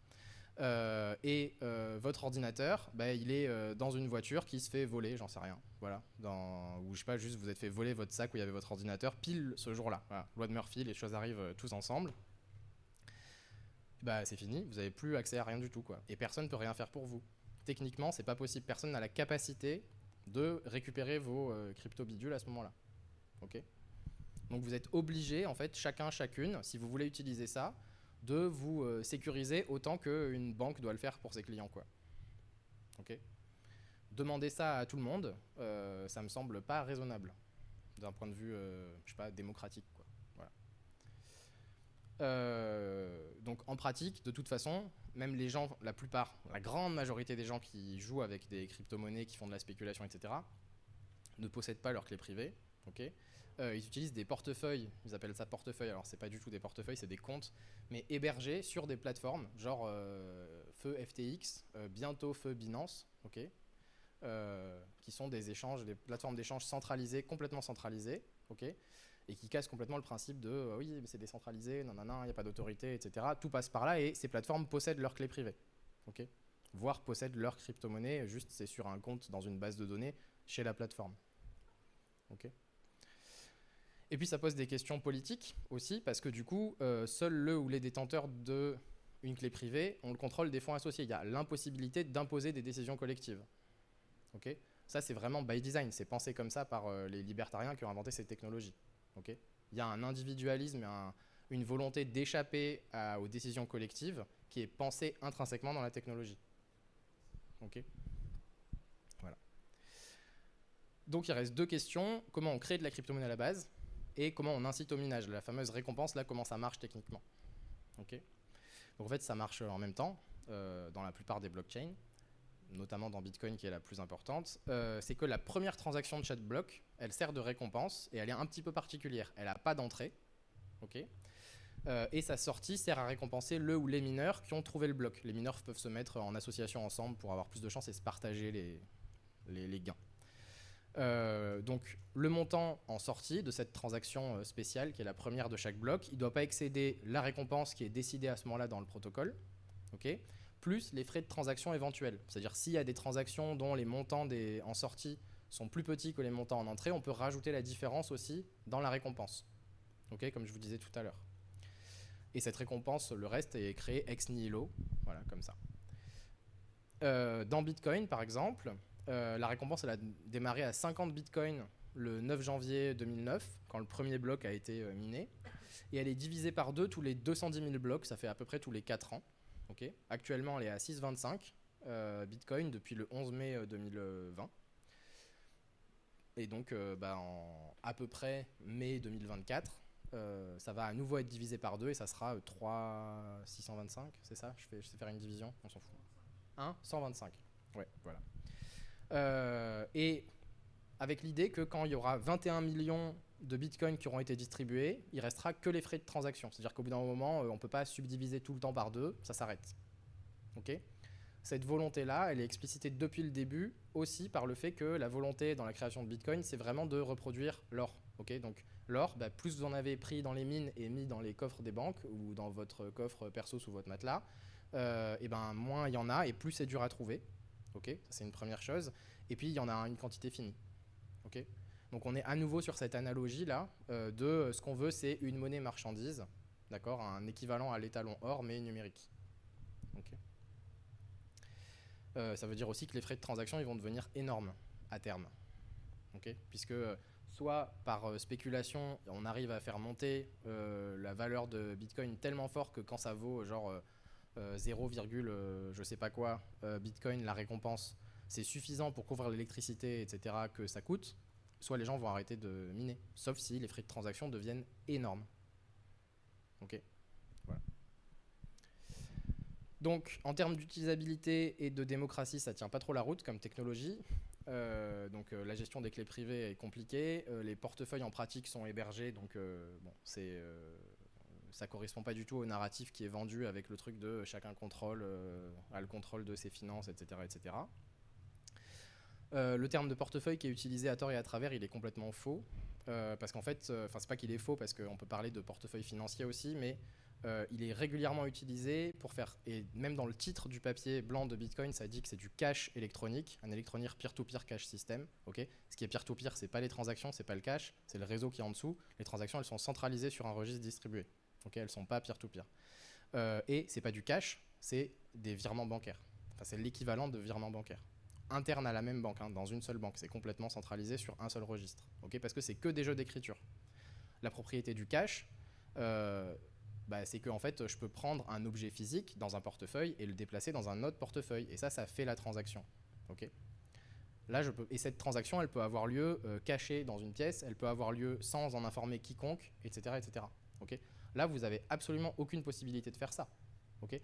En vérité, votre transaction, elle a lieu que parce que vous écrivez quelque chose dans le registre. Okay. Ce registre auquel tout le monde a accès. En fait, c'est un jeu d'écriture. C'est exactement comme un virement d'un compte à un autre dans une même banque. Okay.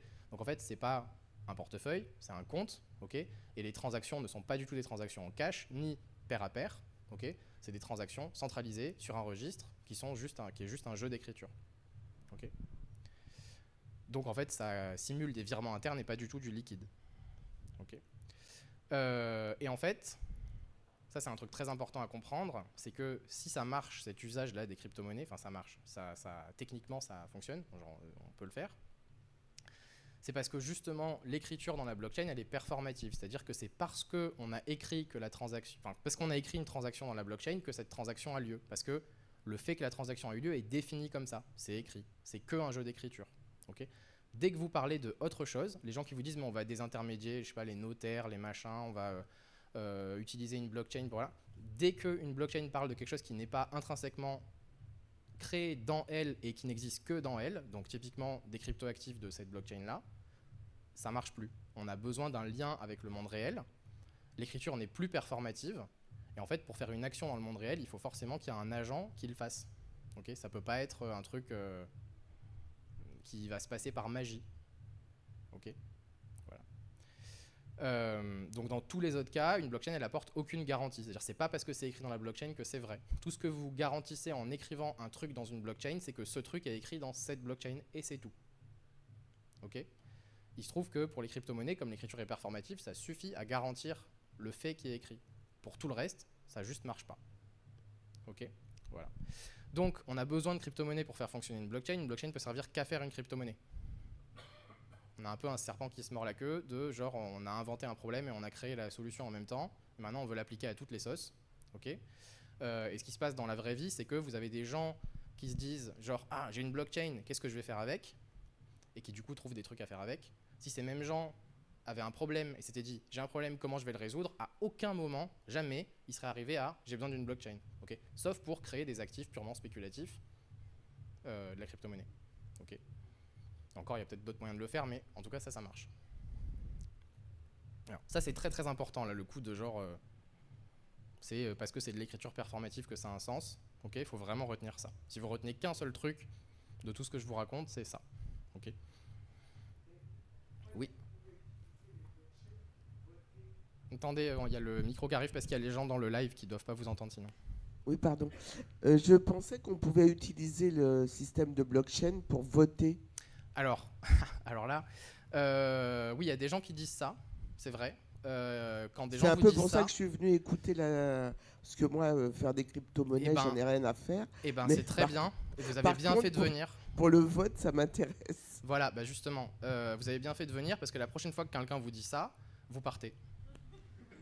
Voilà. C'est genre, déjà le vote électronique, c'est pas une bonne idée à la base, dès qu'il y a un vrai enjeu démocratique, etc. Ok. Ça dépend de quoi on parle. Hein. Okay, si c'est genre pour élire le bureau de votre association, prendre des décisions dans votre organisation politique, etc., il y a des outils pour faire du vote électronique propre, etc., quand il y a une notion de confiance qui existe quelque part. Okay, les blockchains, ça ne sert pas à ça, à aucun moment. Personne qui travaille sérieusement sur le vote électronique le fait avec des blockchains. C'est pas du tout le... Les gens qui vous racontent ça, c'est des charlatans. Voilà. T'as pas un argument béton pour justement contrer cette idée-là que la blockchain peut être utilisée pour le vote? Bah, en fait, il n'y a qu'un seul argument béton, c'est celui-là.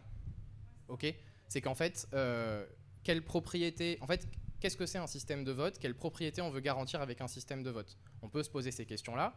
Par exemple, on parle du vote électronique, donc ça veut dire que les gens ils sont seuls devant leur ordinateur au moment où ils font leur vote. On espère, mais peut-être qu'ils sont avec quelqu'un qui leur dit genre ouais tu dois voter pour le syndicat Orange et sinon je te tape, d'accord, je sais pas pourquoi je te donne cet exemple, hein, vive l'unité syndicale et tout ça, hein, ok, mais tu dois voter pour telle personne sinon je te tire dessus, ok, donc la personne est obligée de voter pour ça, ok. Donc une propriété qu'on veut sur le vote électronique souvent c'est qu'on puisse revoter derrière et changer son vote jusqu'au dernier moment pour qu'on puisse être sûr que par exemple la personne a pu revoter. On veut aussi être sûr que personne peut déchiffrer les bulletins et savoir le résultat à l'avance. On veut être sûr aussi, par exemple, que si quelqu'un est le seul à voter pour un candidat en particulier, on ne puisse pas l'identifier. Il y a plein de questions qu'on peut se poser comme ça. Okay, il n'y a aucune question où la réponse c'est on a besoin d'un système où quand on a écrit quelque chose, ça ne change plus. Je vais juste aller dans ton sens. De toute façon, la meilleure façon, aujourd'hui, un vote, si on veut avoir un vote qui soit démocratique, dans le sens de la démocratie au sens propre du terme, il faut que ce vote soit anonyme. Et donc, dès le moment où on va utiliser Internet, dès le moment où on va aller sur Internet, sur un ordinateur, qu'on va essayer de, quelle que soit la technologie qu'on utilisera, on perd l'anonymat du vote. Le seul moyen aujourd'hui qu'on a pour qu'un vote soit véritablement anonyme, c'est qu'il soit sur une feuille de papier et dans un isoloir. Que ce soit anonyme et sans pression extérieure. Donc il n'y a pas aujourd'hui, il n'y a aucun moyen d'utiliser Internet pour voter en fait. Juste, à ma connaissance et à la connaissance, je pense, de la plupart des gens ici, de la totalité des gens présents dans cette pièce. Et une autre chose qui est importante, c'est que si on veut que ce soit démocratique, il faut que ce soit compris aussi. Et que c'est trop compliqué ça. Mais même sans parler des blockchains, hein, je veux dire juste la façon dont fonctionne le vote électronique pour faire confiance au système. En fait, il faut avoir fait une thèse en informatique, spécifiquement en cryptographie, spécifiquement sur la question du vote électronique. De toute façon, sur le vote électronique, c'est sur la question de l'anonymat, en fait, ce qu'on appelle la coercition. C'est-à-dire qu'on veut pouvoir prouver. Déjà, il y a deux propriétés qui sont orthogonales qu'on ne peut pas avoir dans le vote électronique. C'est-à-dire qu'on ne peut pas, vérifier que son vote est correct dans le résultat électronique, et deux, ne pas être en capacité de prouver ce qu'on a voté. C'est deux choses qui sont absolument orthogonales et pourtant on a besoin de ces deux propriétés. Ouais. Et une blockchain ne va jamais aider avec aucun de ces problèmes-là en fait. En fait, le problème c'est qu'il y a beaucoup de votes différents. C'est pour ça que je ne suis pas d'accord quand tu dis le vote doit être anonyme. Ça dépend desquels. Le vote des députés à l'Assemblée, je ne veux pas qu'il soit anonyme, au contraire. Je veux savoir ce qu'ils ont voté. Donc, ce qui est le point important, c'est le cahier des charges. Et ce qui est tu cherchais un argument béton. Déjà, pour la plupart des propositions de vote électronique que j'ai vues, il manque complètement le cahier des charges.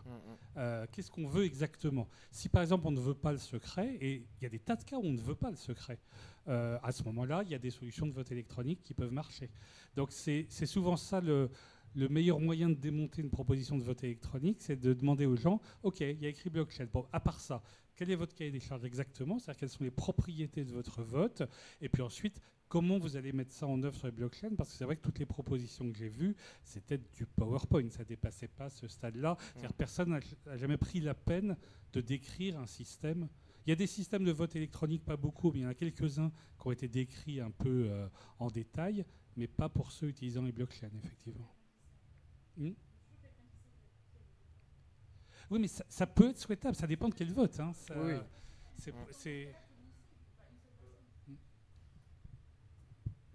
Dans des associations un peu plus grosses, sur moi, je suis dans des associations où on compte les membres en milliers, et on s'est posé la question du vote électronique. Il y a l'INRIA notamment qui a développé une plateforme qui s'appelle Belenios pour ça. Et Helios qui est un autre qui sont utilisés par plein d'assos, ouais. Voilà, et par des universités, pour des élections de conseils administratifs, des trucs comme ça. Même l'association internationale de recherche en cryptologie, pour élire son board, utilise Helios, qui a la même chose que Belenios, mais avec des variantes de propriété. Mais, ouais. Donc voilà, il y a des votes. Il y a des votes, comme a dit Stéphane, la question c'est le cahier des charges. Si le cahier des charges est correct, on peut utiliser du vote électronique. Mais la blockchain ne sert à rien.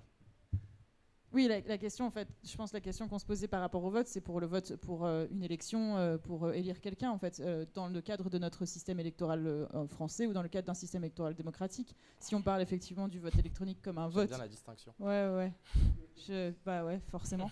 si on parle du système électronique pour voter, enfin de quelques votes que ce soit électronique, effectivement, nous, je dis nous, dans mon organisation dans laquelle je suis, dans laquelle je milite, on utilise aussi le vote électronique, on vote par Internet. Mais à la fin du vote, on sait qui a voté, en fait, et qui a voté quoi, même.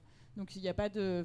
on part du principe que c'est pas possible qu'il n'y ait qu'une seule personne qui sache qui a voté quoi, mais il y aura forcément au moins une personne qui pourra savoir qui a voté quoi. Donc, on utilise le vote électronique en sachant bien que, oui, on doit savoir de toute façon qui a voté quoi. Donc, voilà, c'est juste, on sort du système de vote démocratique dans le sens République française.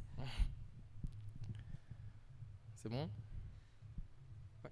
Ok. Donc si on vous parle de vote électronique et de blockchain en même temps, les gens savent pas de quoi ils parlent. C'est genre vraiment un marqueur très très clair. Genre c'est pas des gens sérieux. Voilà. Donc c'est pas du liquide, je vous ai dit. Il existe je me suis dit à chaque fois que je vais parler d'un truc, je vais proposer des alternatives. Il existe un système qui s'appelle Taylor, qui est un paquet GNU. C'est que des libristes ici, donc vous voyez de quoi je parle. Qui n'utilise pas de blockchain, mais qui sert à mettre en œuvre un système de transaction effectivement qui ressemble à du cash. C'est-à-dire où on peut aller dépenser de l'argent. Alors, Taylor ne crée pas une nouvelle monnaie, n'est pas un moyen de stockage, c'est qu'un système de transaction. Donc, ce qu'on met dedans, c'est des euros, ça pourrait être des bitcoins. Voilà, et c'est avec de la cryptographie très avancée qui permet justement de faire des transactions au sens de transactions cash, c'est-à-dire juste entre deux personnes. Et voilà. Okay. Si jamais un jour il y a de la monnaie numérique de banque centrale qui est émise, il faudrait que ce soit avec un système comme ça, et surtout pas un truc centralisé, ni une blockchain. Okay. C'est ça qu'il faut, si jamais on le fait. Peut-être qu'il ne faut pas le faire. L'autre utilisation très courante des blockchains, c'est pour tout ce qui est certification. On parle souvent de diplôme par exemple, ou de certification d'actes notariés ou de choses comme ça. Et tout le temps on nous dit que c'est la blockchain, et là ça apporte de la sécurité, de la confiance, de la vérifiabilité, de la fiabilité, c'est pérenne et tout ça. Bon bref, on a déjà vu que plein de ces choses là sont pas vraies. Le principe c'est de mettre des certificats. Un certificat c'est quoi? C'est un document qui est signé. Okay, toujours avec le même concept de signature électronique cryptographique dont je vous ai parlé tout à l'heure. Okay. Et le principe, c'est de mettre ces documents dans une blockchain. Voilà, donc dans certaines transactions, on va mettre des documents comme ça. L'avantage, c'est qu'on fait la distribution et l'immuabilité de ces choses-là automatiquement. Le problème, c'est le coût de l'infrastructure. et est-ce qu'on en a besoin aussi.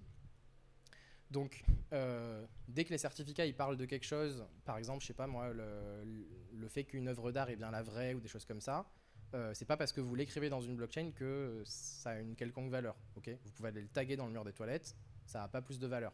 Si c'est l'artiste lui-même qui dit genre non, c'est vraiment moi qui l'a fait, c'est la vraie, ok, bah, qu'il l'écrive dans la blockchain ou sur le mur des toilettes, c'est vrai parce que c'est lui, d'accord. Mais on est dans le cas où il y a une autorité centrale qui est l'artiste qui certifie l'œuvre, ok. Donc il peut signer le certificat, mettre le certificat dans une blockchain derrière, ça apporte rien de spécial, ok. De la même manière, par exemple, je sais pas si un artiste est plus là et qu'on veut authentifier un tableau qu'on retrouve dans un grenier ou je sais pas quoi, c'est pas parce qu'on fait un NFT du tableau ou que je sais pas, on dit genre ce tableau c'est le vrai et qu'on l'écrit dans une blockchain que c'est vrai. Okay, c'est parce qu'il y a différents experts, à la fois des matériaux utilisés, du style de l'artiste, etc., qui se sont mis d'accord pour dire ok c'est un vrai schmurf, qu'on va faire une confiance à ces gens-là pour dire ok c'est un vrai schmurf. Et donc c'est la signature combinée de ces experts sur le certificat qui va attester de l'œuvre. Le fait qu'on mette le certificat ensuite dans une blockchain ou juste qu'on le stocke dans une base de données ou qu'on l'ait comme fichier sur un ordinateur, ça change rien à tout ça. Okay, et donc le truc c'est que la distribution et l'immuabilité, qui sont l'avantage concret que ça apporte, bah, on peut les avoir sans blockchain puisqu'on n'a pas besoin de mécanisme de consensus pour ça. Okay, faire un registre distribué et immuable, on sait le faire. Ici, je pense qu'il y a des développeurs dans la salle, des développeuses dans la salle. Un dépôt Git, c'est ça. Ok, ça suffit pour faire ça. On a toutes les propriétés de chaque commit, chaque transaction dans le dépôt a un identifiant cryptographique, un condensat cryptographique et contient l'identifiant cryptographique du précédent. Okay, et donc une fois qu'on a rajouté quelque chose, c'est plus modifiable. Okay, on peut le supprimer, mais pas de manière invisible. Ça se voit tout de suite. Okay, et si on a un protocole par-dessus où on se met d'accord que genre, je sais pas, voilà, les différents musées, chacun leur tour, vont rajouter les nouvelles informations qu'ils ont, par exemple, et ils peuvent passer leur tour s'ils ont rien à dire ou faire une transaction vide ou j'en sais rien. C'est bon, on a toutes les propriétés qu'on veut et le dépôt peut être public et être téléchargé par tout le monde et être vérifié par tout le monde. Et même si l'ensemble des musées se mettent d'accord en conspirant pour dire genre on va modifier un truc, etc., bah, n'importe qui aura récupéré le dépôt à un moment donné pourra dire bah non, là vous avez modifié un truc, ça se voit, j'ai la preuve publiquement. Okay, on n'a pas besoin d'une blockchain pour avoir ces propriétés de distribution et d'immuabilité, qui sont souvent le seul truc qui est intéressant dans l'histoire. L'exemple typique, c'est celui des diplômes. Donc vous avez l'université de Lille qui a fait ça l'an dernier, par exemple, en partie avec des collègues informaticiens de l'université de Lille, voilà, c'est complètement débile. Hein. Donc voilà, recours à la blockchain complètement pas justifié. En gros, ils ont fait des NFT de diplôme. La propriété d'un NFT, c'est qu'on peut se l'échanger. Voilà. Qui veut mon diplôme? Je sais pas. C'est aucun sens. Donc on n'est pas du tout dans une situation de défiance, d'accord? Parce que si on ne fait pas confiance aux universités, de toute façon, bah, les diplômes n'ont pas de valeur. On n'est pas du tout dans une situation décentralisée, puisque les diplômes, ils doivent être, pour qu'ils aient une valeur, il faut qu'ils soient distribués par un établissement qui a agréé à distribuer ce diplôme.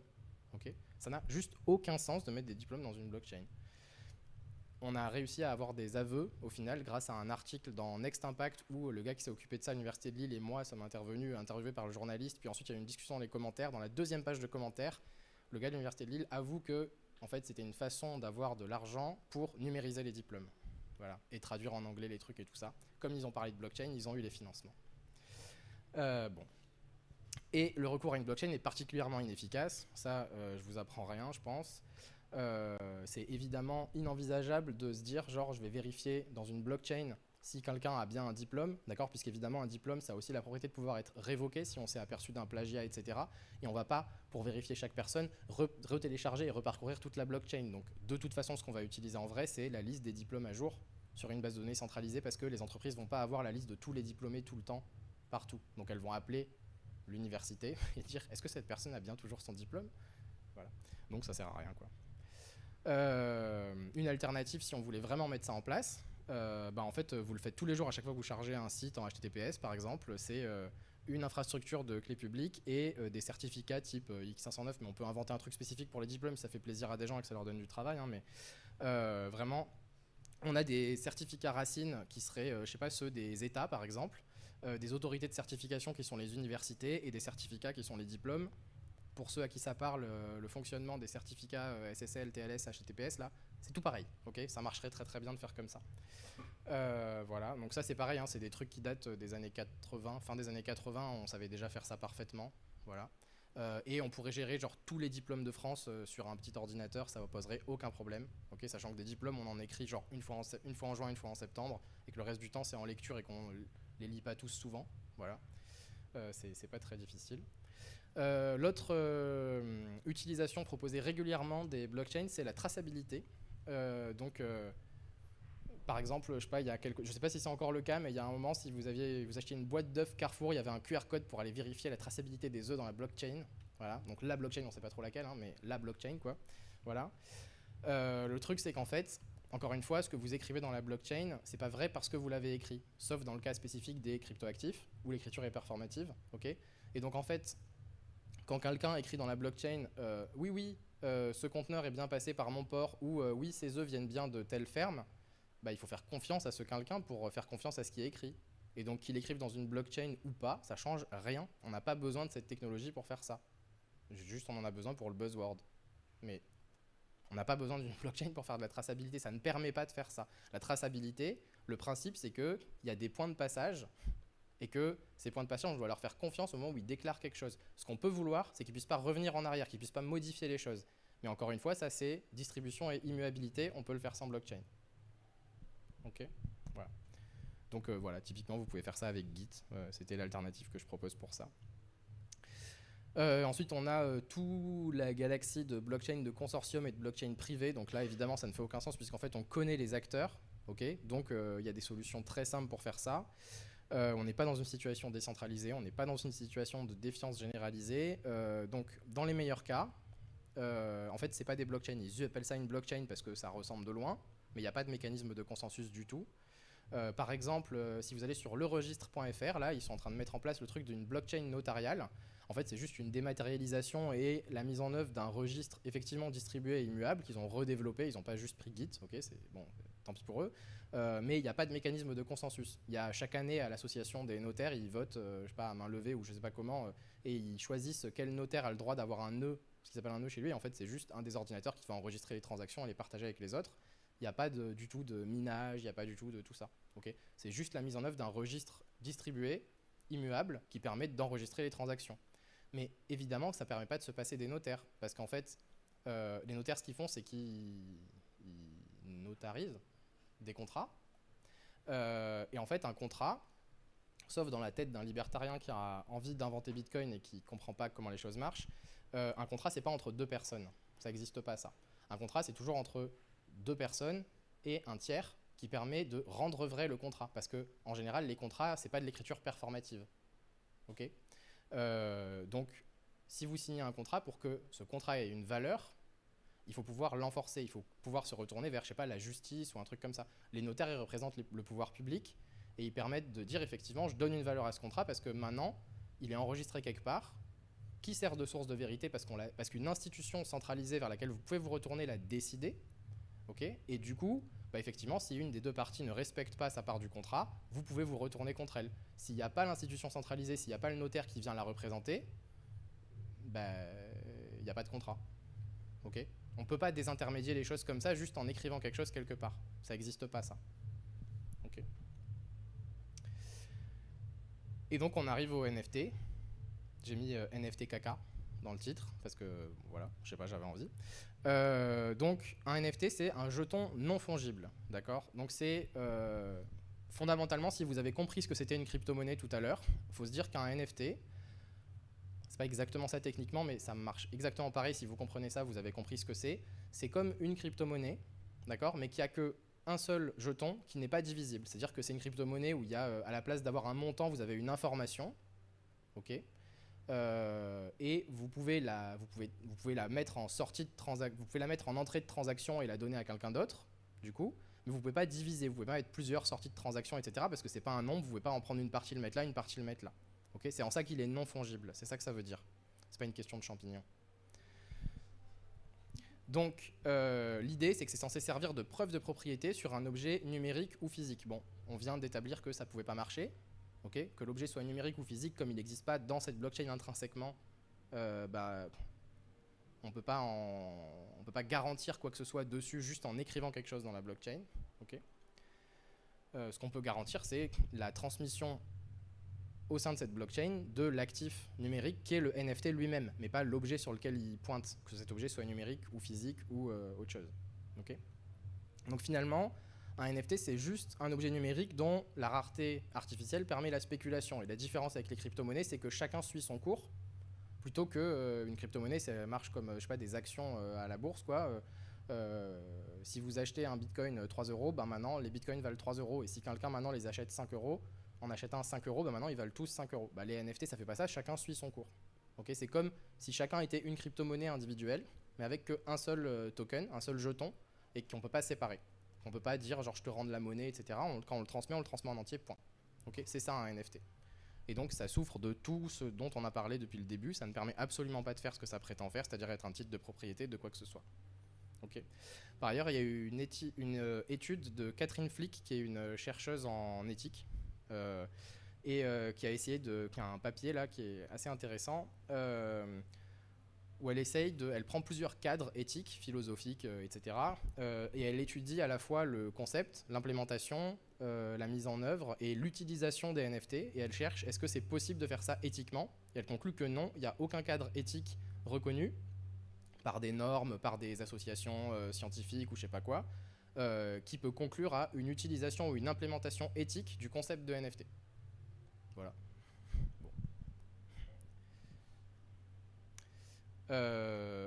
Voilà. Si vous voulez aller plus loin sur ce sujet-là, j'ai un petit article de blog à cet endroit-là.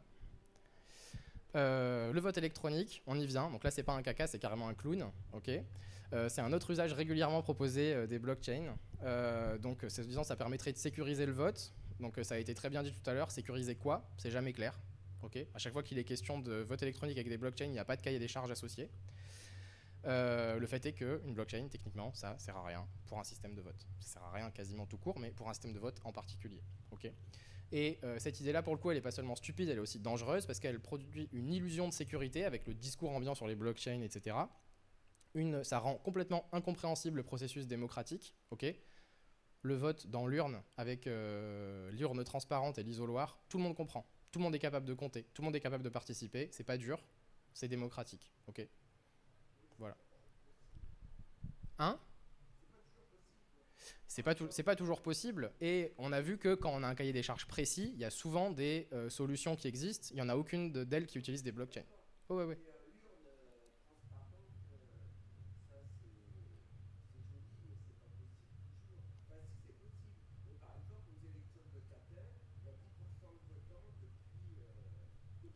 On est d'accord.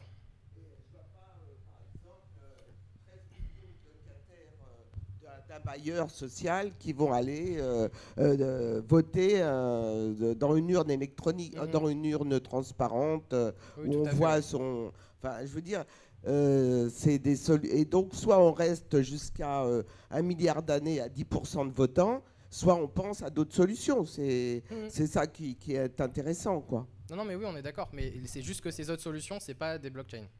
C'est ça qu'il faut retenir. Ces autres solutions, c'est... si vous avez une institution à laquelle vous faites confiance, vous pouvez lui déléguer de récolter les votes, par exemple. Et sinon, il y a des systèmes de vote qui existent. Il y a des entreprises qui font ça très mal techniquement, mais qui juridiquement permettent de se retourner contre elles s'il y a un souci, etc. Genre NeoVote et compagnie. Alors, NeoVote, il y a plein de trous dans leur système. Je ne recommande pas NeoVote, même si c'est utilisé dans beaucoup d'universités. Mais qui permettent de faire en sorte d'utiliser un prestataire qui n'est pas donc la personne qui est juge et, juge et partie. Voilà. Voilà. Et il y a des systèmes, comme on a dit, Bedenios, Helios, notamment, je cite ces deux-là parce que eux, c'est vraiment des systèmes qui sont faits par des chercheurs en cryptographie et des chercheuses en cryptographie spécialisées dans le vote électronique, qui permettent de faire des choses, mais même ces gens qui travaillent dessus, qui créent ces objets-là, ils vont dire, attention, on peut l'utiliser pour une association, on peut l'utiliser pour tel truc, on ne peut pas l'utiliser pour élire nos représentants si on reste dans une démocratie représentative. Voilà. Donc, en conclusion, finalement, des blockchains, il y en a partout, mais c'est un pur effet de mode. C'est une grosse partie de solutionnisme technologique, c'est-à-dire qu'on veut régler des problèmes qui ne sont pas des problèmes techniques avec de la technique, et de grosses confusions à propos de ce truc d'écriture performative. C'est-à-dire que comme le premier usage et l'usage pour lequel c'est fait, c'est les crypto-monnaies, et qu'on dit genre ouais, quand c'est écrit, c'est sûr, et ben on réfléchit pas plus loin, on se dit genre ah, quand j'écris un truc dans une blockchain, c'est sûr, bah super, je vais utiliser une blockchain pour sécuriser des trucs. Ok ? Sauf que non, ça ne marche que quand l'écriture est performative. Okay, c'est-à-dire que c'est parce que c'est écrit que c'est vrai, et pas l'inverse. Okay, encore une fois, quand on écrit un truc dans une blockchain, la seule chose et unique chose qu'on a garantie, c'est que ce truc est écrit dans cette blockchain. Point. Rien d'autre. Okay. C'est vraiment le truc de l'attitude de j'ai un problème à résoudre, je vais chercher comment, versus j'ai une blockchain, qu'est-ce que je vais faire avec. Okay. Une blockchain, finalement, c'est la solution surtout à son propre problème, d'accord, puisque le seul usage valide où l'écriture est effectivement performative, c'est les cryptoactifs, et que les cryptoactifs, pour exister, ont besoin d'une blockchain, du coup. Sauf qu'on a vu que pour faire fonctionner une blockchain, il y avait besoin de sa crypto-monnaie, ses cryptoactifs. Okay. Une blockchain, c'est une technologie qui est absolument pas neutre, d'accord. L'idée de dire de base que en fait, les gens se font pas confiance, etc., qu'on peut pas discuter, et voilà, c'est un comportement très individualiste. Le fait de demander à chacun, pour que ce soit utilisé comme c'est censé être utilisé, de devoir gérer des clés cryptographiques complexes, etc., bah, c'est pas démocratique, c'est très individualiste. Encore une fois, il y a des gens qui sont capables de faire ça, ou plutôt qui pensent être capables de faire ça, parce que tout le monde peut faire une erreur, et que les erreurs là ne pardonnent pas. Genre une fois que l'erreur est faite, c'est fini, il n'y a pas de retour en arrière. C'est un comportement extrêmement individualiste, et finalement, l'usage concret principal, à part les crypto-monnaies, eh ben, c'est que ça sert de véhicule de propagation et de normalisation de cette idéologie. Okay, c'est-à-dire qu'il y a des choses qui, jusqu'en 2013, 14, 15, si quelqu'un on lui disait genre wow, ok, donc économiquement t'es d'extrême droite toi, ou maintenant on dit bah ouais c'est comme ça, c'est dans les blockchains quoi. Okay. Donc tout ce qui va être de l'ultra-individualisme, la notion du métallisme, c'est-à-dire de la monnaie vue comme une monnaie marchandise, le refus de tout type de régulation, le refus de contribuer au bien commun quand ça a été décidé collectivement, même si nous, personnellement, on est contre, etc. L'idée aussi de dire qu'on va déplacer la confiance des personnes et organisations vers une technologie, donc sans en voir ni admettre les limites. Il y a des gens qui genre, voient ces trucs-là comme... qui vouent un culte absolu, hein, alors que les systèmes informatiques, c'est bugger, tout le temps. Okay, genre, y a une activité qui s'appelle débugger un programme, okay, et ça veut dire que programmer, ça veut dire que c'est bugger un programme. Okay, voilà, c'est très simple, il n'y a que deux facettes. Hein, voilà. Et le Web3, j'en parle pas beaucoup parce que c'est pas intéressant. Okay, si vous voulez entendre parler de Web3, vous allez écouter Elon Musk et Macron à Vivatech, là, qui racontent que des conneries. Le Web3, c'est la généralisation de la concurrence et de l'économie de marché à toute interaction. C'est genre, vous interagissez avec quelqu'un, non, c'est pas une interaction, c'est une transaction. Ok, voilà. Si on vous parle du Web3 pour faire autre chose que ça, c'est des gens qui savent pas de quoi ils parlent. Ou alors, qui savent de quoi ils parlent, mais qui sont très cyniques et qui veulent vous escroquer. Parfois, c'est les deux. Souvent, c'est les deux. Donc, en perspective, faut faire passer le message. Donc expliquer comment ça fonctionne techniquement et c'est quoi les limites de cette technologie. Il faut alerter sur la nature lourdement idéologique de la technologie en elle-même, okay, et que donc les applications, on ne va pas pouvoir en faire des trucs de gauchistes, hein, okay, que ce soit bien clair. Attaquer les projets absurdes, voire dangereux, typiquement le vote, okay, informer sur les alternatives. Et voilà, ça va sur cette adresse-là. Il y a tous les trucs que j'ai produits là-dessus, des liens vers d'autres choses. Et donc ça c'est un XKCD, il y en a qui connaissent pas XKCD ici? Non? Merci, un petit peu, ok. C'est un webcomic très rigolo, voilà. Et notamment qui a fait celui-là que je sais pas si vous allez avoir le temps de le lire, mais ça finit par ils parlent de vote électronique, les gens leur disent c'est pas une bonne idée, et ils disent qu'ils ont corrigé ça avec quelque chose qui s'appelle une blockchain, et la personne qui sait de quoi elle parle, elle lui dit ah, quoi qu'il vous ait vendu, n'y touchez pas, brûlez-le dans le désert, portez des gants. Voilà. Pour faire attention. Donc les références, donc ce truc-là est disponible sur ma page web, si vous voulez aller chercher les références de tous les articles scientifiques ou tous les trucs que j'ai cités, voilà, pour les regarder d'où sortent les choses, etc. Tout est dispo là. Voilà. Ce que je vous encourage à lire, c'est surtout voilà, les deux qui sont là-haut, là, l'article de Catherine Flick et le petit bouquin de David Golumbia, qui sont vraiment, vraiment très bien.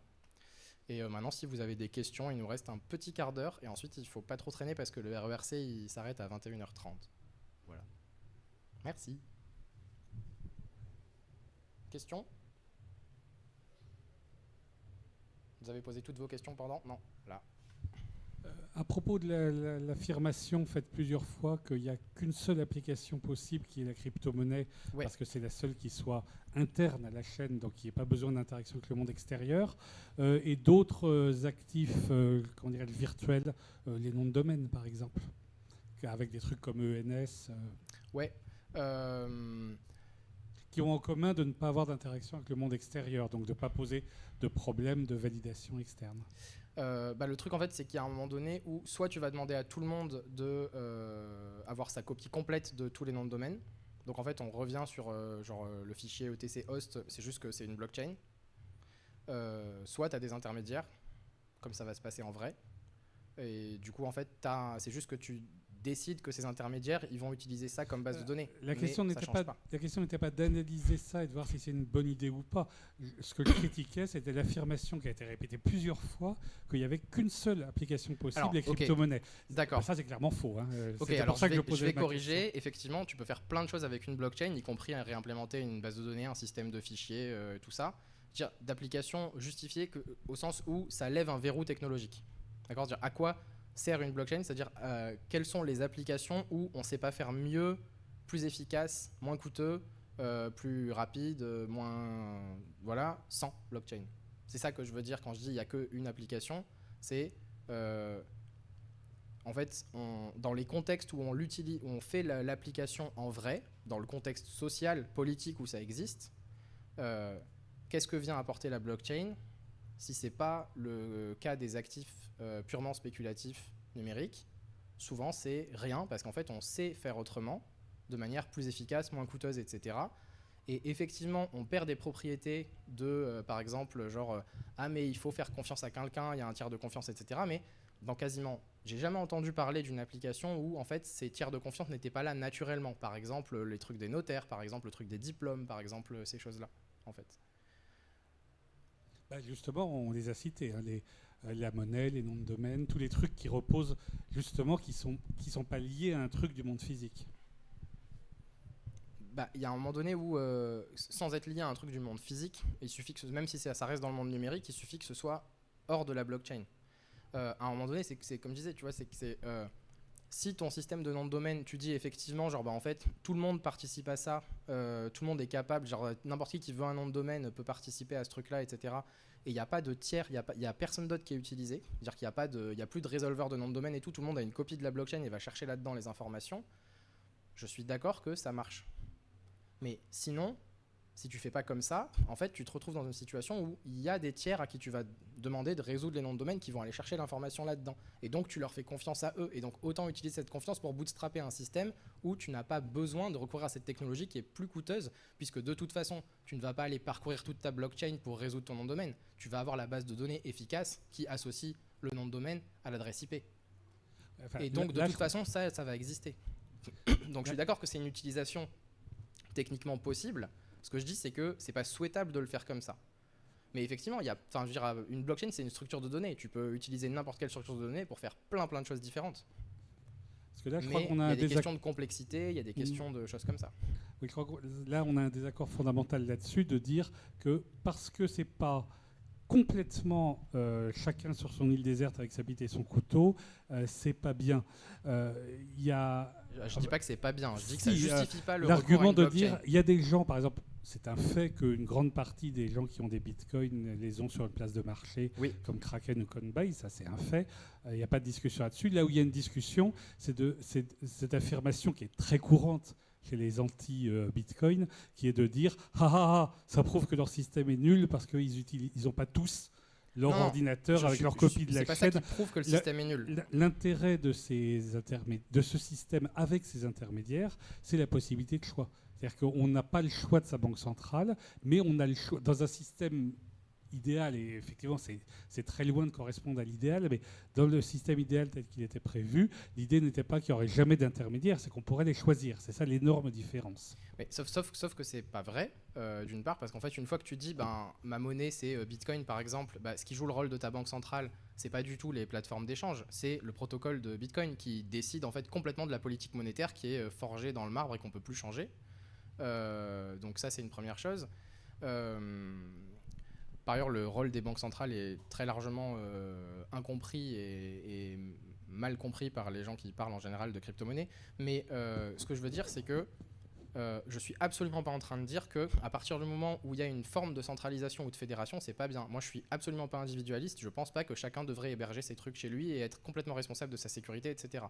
Du tout, du tout. Justement, je dis que dans la vraie vie, ça n'est pas comme ça, et donc que les hypothèses qui rendent utile l'idée de blockchain ne sont pas réunies. On peut faire autrement, plus simplement, plus efficacement, parce que justement, il y a des tiers de confiance qu'on peut choisir. Parce que justement, il y a de la confiance quelque part, parce qu'il y a en fait une société, qu'il y a de la politique, qu'on peut discuter, qu'on peut choisir, qu'on peut partir, etc. On peut faire confiance à des gens ou leur faire une forme de confiance qui est genre, si tu déconnes, je me barre ailleurs, coucou Gandhi.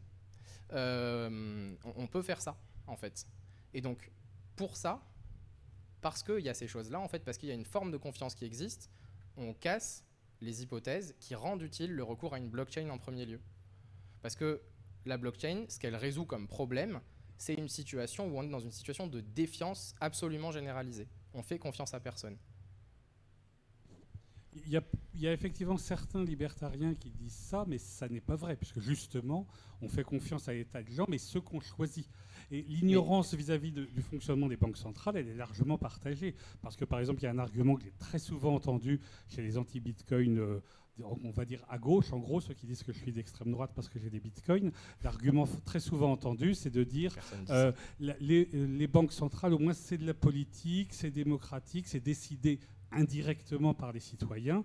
C'est complètement faux. Il n'y a rien de plus faux. C'était déjà faux. C'était déjà faux. Ça pourrait être le cas. C'était déjà faux avant la création. C'était déjà faux avant la création de la Banque centrale européenne. C'est-à-dire la Banque de France était déjà très au-dessus des choix politiques et de la démocratie. Ça s'est encore aggravé depuis, puisque les statuts de la Banque centrale européenne ont été prévus pour interdire justement toute intervention démocratique. Donc là, ce que tu es en train de faire, c'est ce que j'appelle du solutionnisme technologique, c'est qu'on a un problème politique et tu dis j'ai une technologie qui fait différemment et je vais utiliser ça à la place pour contourner le problème politique. Et moi, je pense pas que c'est la bonne solution. En fait, c'est ça le problème, c'est que si tu dis je remplace la Banque centrale européenne parce que je suis pas d'accord avec sa politique et qu'en fait elle est largement au-dessus des politiques et que j'ai aucun contrôle démocratique dessus, ce qui n'est pas vrai que de la Banque centrale européenne, mais de beaucoup d'institutions européennes en général et de beaucoup d'institutions de la République française et de voilà. Effectivement sur ça on est d'accord, mais en fait tu sors d'une cage pour entrer dans une autre sur laquelle tu n'auras pas de contrôle en fait. Et alors que tu peux imaginer que je sais pas, syndiquez-vous tous, on fait la révolution et derrière le système monétaire on le contrôle en fait, on l'autogère. Alors je dis pas que c'est facile à faire demain, d'accord, mais je dis juste que le protocole de Bitcoin c'est beaucoup moins démocratique et il y a beaucoup de moins de gens qui pourront le changer, si tant est que ce soit pesable de le changer, parce qu'en vérité il n'y a pas tellement de monde que ça qui contrôle le code qui est vraiment utilisé, etc. C'est genre ça demande des compétences techniques autrement plus complexes, etc., que d'aller voter en fait. C'est genre t'as un problème politique, institutionnel, tu ne peux pas le résoudre avec de la technologie. Tu peux le contourner temporairement, etc. Par exemple, oui, l'argument qui marche, qui toujours est là, c'est le truc de genre oui, mais WikiLeaks, on n'a pas pu toutes les institutions, Mastercard, Visa, PayPal et tout, ils ont bloqué les virements à WikiLeaks. Bitcoin a permis de faire ça. Ok. Bon, c'était pas du tout fait de manière vraiment décentralisée, etc., comme certains le prétendent, puisque il fallait bien des échanges centralisés pour prendre des vrais sous, les mettre dans Bitcoin, puis faire l'opération dans l'autre sens. Mais effectivement, ça a permis de faire ça. Mais c'est pas satisfaisant. C'est un contournement, d'accord, de ce qui devrait être changé. Et après, il faut qu'on y aille dans 5 minutes. On pourrait débattre super longtemps sur ce sujet-là et c'est hyper intéressant ce que vous dites. Mais moi, j'ai juste une question très concrète à te poser sur la question Bitcoin, justement. Tu parlais de la tragédie des communs tout à l'heure. Oui. À ton avis, quelle est la durée de vie aujourd'hui de Bitcoin? Enfin, à quel moment est-ce que ça va complètement s'épuiser, ou est-ce qu'on va plus pouvoir faire de transactions parce Je que sais ça pas du coûtera tout trop répondre à cher? cette question. Ok. Moi non plus, du coup. La création de Bitcoin, ça va s'écrouler demain.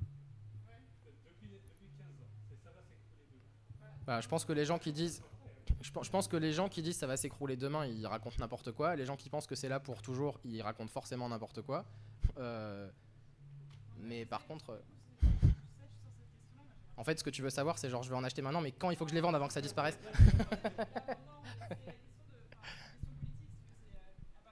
Non, je lis pas le futur, moi. Non. Moi, je peux donner une bande sub dans 1 milliard d'années, la Terre ne sera plus habitable, donc Bitcoin n'existera plus. Je pense qu'un milliard, c'est une large borne sup, ouais. Non, mais plus sérieusement, en fait, personne peut prédire ça. Et puis, il y a des tas de choses qui sont pas optimales, pas adaptées, voire néfastes, complètement nocives et qui perdurent vachement. Enfin, je veux dire, le capitalisme, par exemple. Quelqu'un qui dit, mais en fait, Bitcoin va forcément disparaître de lui-même parce que c'est de la merde, il vous raconte n'importe quoi. Ce qui est vrai, c'est qu'il est susceptible à cette tragédie des communs pour les raisons que je vous ai expliquées. Mais dans la documentation de Bitcoin, c'est écrit en gras, on vous demande de partager au moins à 80 kilooctets secondes, etc. C'est écrit en gras parce qu'en fait, les hypothèses qui sont faites sont pas vraies et qu'en fait, on est dans une société et que les gens qui veulent que ça existe, ils vont continuer de partager probablement. Sauf qu'on sort du coup des hypothèses de on peut faire confiance à personne, qui justifie le recours à ce truc-là. Si les gens ils décident qu'on utilise ça et que tout le monde s'y met et qu'on a même des institutions publiques qui disent nous on va miner, etc., ça marche en fait. Mais bon, est-ce que c'est souhaitable de faire comme ça en particulier avec Bitcoin, je pense que là il y a une transition écologique à faire, machin truc et tout ça, mais même si on prend d'autres modèles moins gourmands en énergie, etc., je pense que c'est pas souhaitable. Ça veut pas dire que ça va forcément s'écrouler de soi-même, quoi. Hein ? Ça dépend politiquement à quoi on consacre l'énergie qui reste, quoi. Est-ce qu'on veut que tout le monde mange ou est-ce qu'on veut que Bitcoin fonctionne ? Enfin non, mais je veux dire c'est ouais. Et c'est pas vrai que pour Bitcoin, c'est vrai pour les avions, c'est vrai pour plein de trucs en fait. C'est des choix politiques de société. Moi je suis là pour vous dire que venez on arrête ça et on fait d'autres trucs. mais je vous parle d'un point de vue politiquement situé, etc. quand je dis ça. Sur l'énergie, si j'ai bien compris, le coût énergétique de Bitcoin dépend de la taille du réseau. Si le réseau diminue en taille parce qu'il y a moins de gens qui l'utilisent, le coût diminue aussi. Oui. Mais de toute façon, ce qui se passe depuis le début dans l'écosystème des crypto-monnaies et de la finance et tout comme ça, c'est qu'ils réinventent en moins bien ce qui a été inventé dans le système bancaire petit à petit, mais sans régulation, sans protection des utilisateurs, etc. etc. Ce qui est une preuve que ça ne se démarque pas du tout du système financier ou bancaire traditionnel, qui pourtant ne nous satisfait pas, quoi. Donc c'est... Ouais. Et puis c'est pas du tout des alternatives révolutionnaires ou je sais pas quoi, hein, je veux dire les accointances entre la finance, les cryptos et tout ça sont énormes. Enfin, c'est les mêmes gens qui vont financer des trucs en bourse ultra capitalistes et tout et qui vont financer les cryptos. Est-ce qu'on a encore des questions dans le public ? Non. Alors avant de déposer Stéphane et Pablo dans un bar pour qu'ils terminent moi, il faut vraiment que je prenne le RERC dans pas longtemps. Là. Je dois rentrer à Saint-Denis quand même. Une dernière question. Ici, on a souvent eu des présentations de la June. Oui. Qu'est-ce que tu en dis ? Wow, c'est une grosse question, il fallait la poser avant. Alors, la première chose que j'en dis, c'est j'ai pas encore eu le temps d'assez regarder pour être sûr de pas dire de conneries. La deuxième chose, c'est que le peu que j'ai eu le temps de regarder, j'ai l'impression qu'il y a un système de, je sais pas comment ils disent, mais de parrainage. Enfin, on sait qui est dans le système. Pour rentrer dedans, en fait, on est identifié. Et donc, on est dans une situation en fait, où on connaît l'ensemble des participants. À tout moment, on sait quel est l'ensemble fini de participants qui existent. Et que donc, je pense qu'on n'a pas besoin de mécanismes de consensus, etc. pour faire ce qu'ils veulent faire.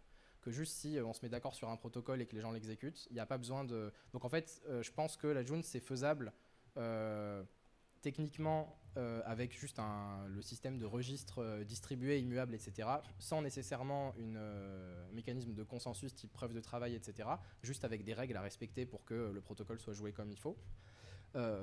Ensuite, sur ce que c'est comme monnaie, ça, j'ai pas encore eu le temps d'assez m'y pencher et d'en discuter avec des collègues économistes pour qu'ils m'expliquent le mécanisme qu'ils ont mis en place avec les deux types de... Enfin, il y a deux trucs, les prix sont exprimés en débit de monnaie. Enfin, voilà, je suis pas au clair exactement sur le truc, mais il y a cette espèce de revenu universel qui arrive constant, et du coup, pour que ça soit adapté, qu'il n'y ait pas les gens qui sont là depuis longtemps, qui sont méga riches, les tarifs sont exprimés dans une autre unité qui dépend pas d'un revenu, mais je sais pas, le nombre de gens, j'ai pas bien compris, il y a un truc comme ça.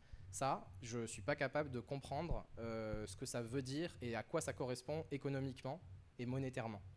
Il faut encore que j'en discute avec des collègues en économie et tout, avec qui je parle de tout ça depuis un moment. J'ai pas encore eu le temps de faire ça. Voilà. La prochaine conférence à PSES? Ouais, peut-être dans 2 ans ou 3 ans, peut-être. Ça prend du temps, ces choses-là. Il y a d'autres choses à faire quand même, mais ouais. Mais oui, c'est un sujet intéressant, clairement. Merci beaucoup. Et ben de rien. Et puis voilà. Merci.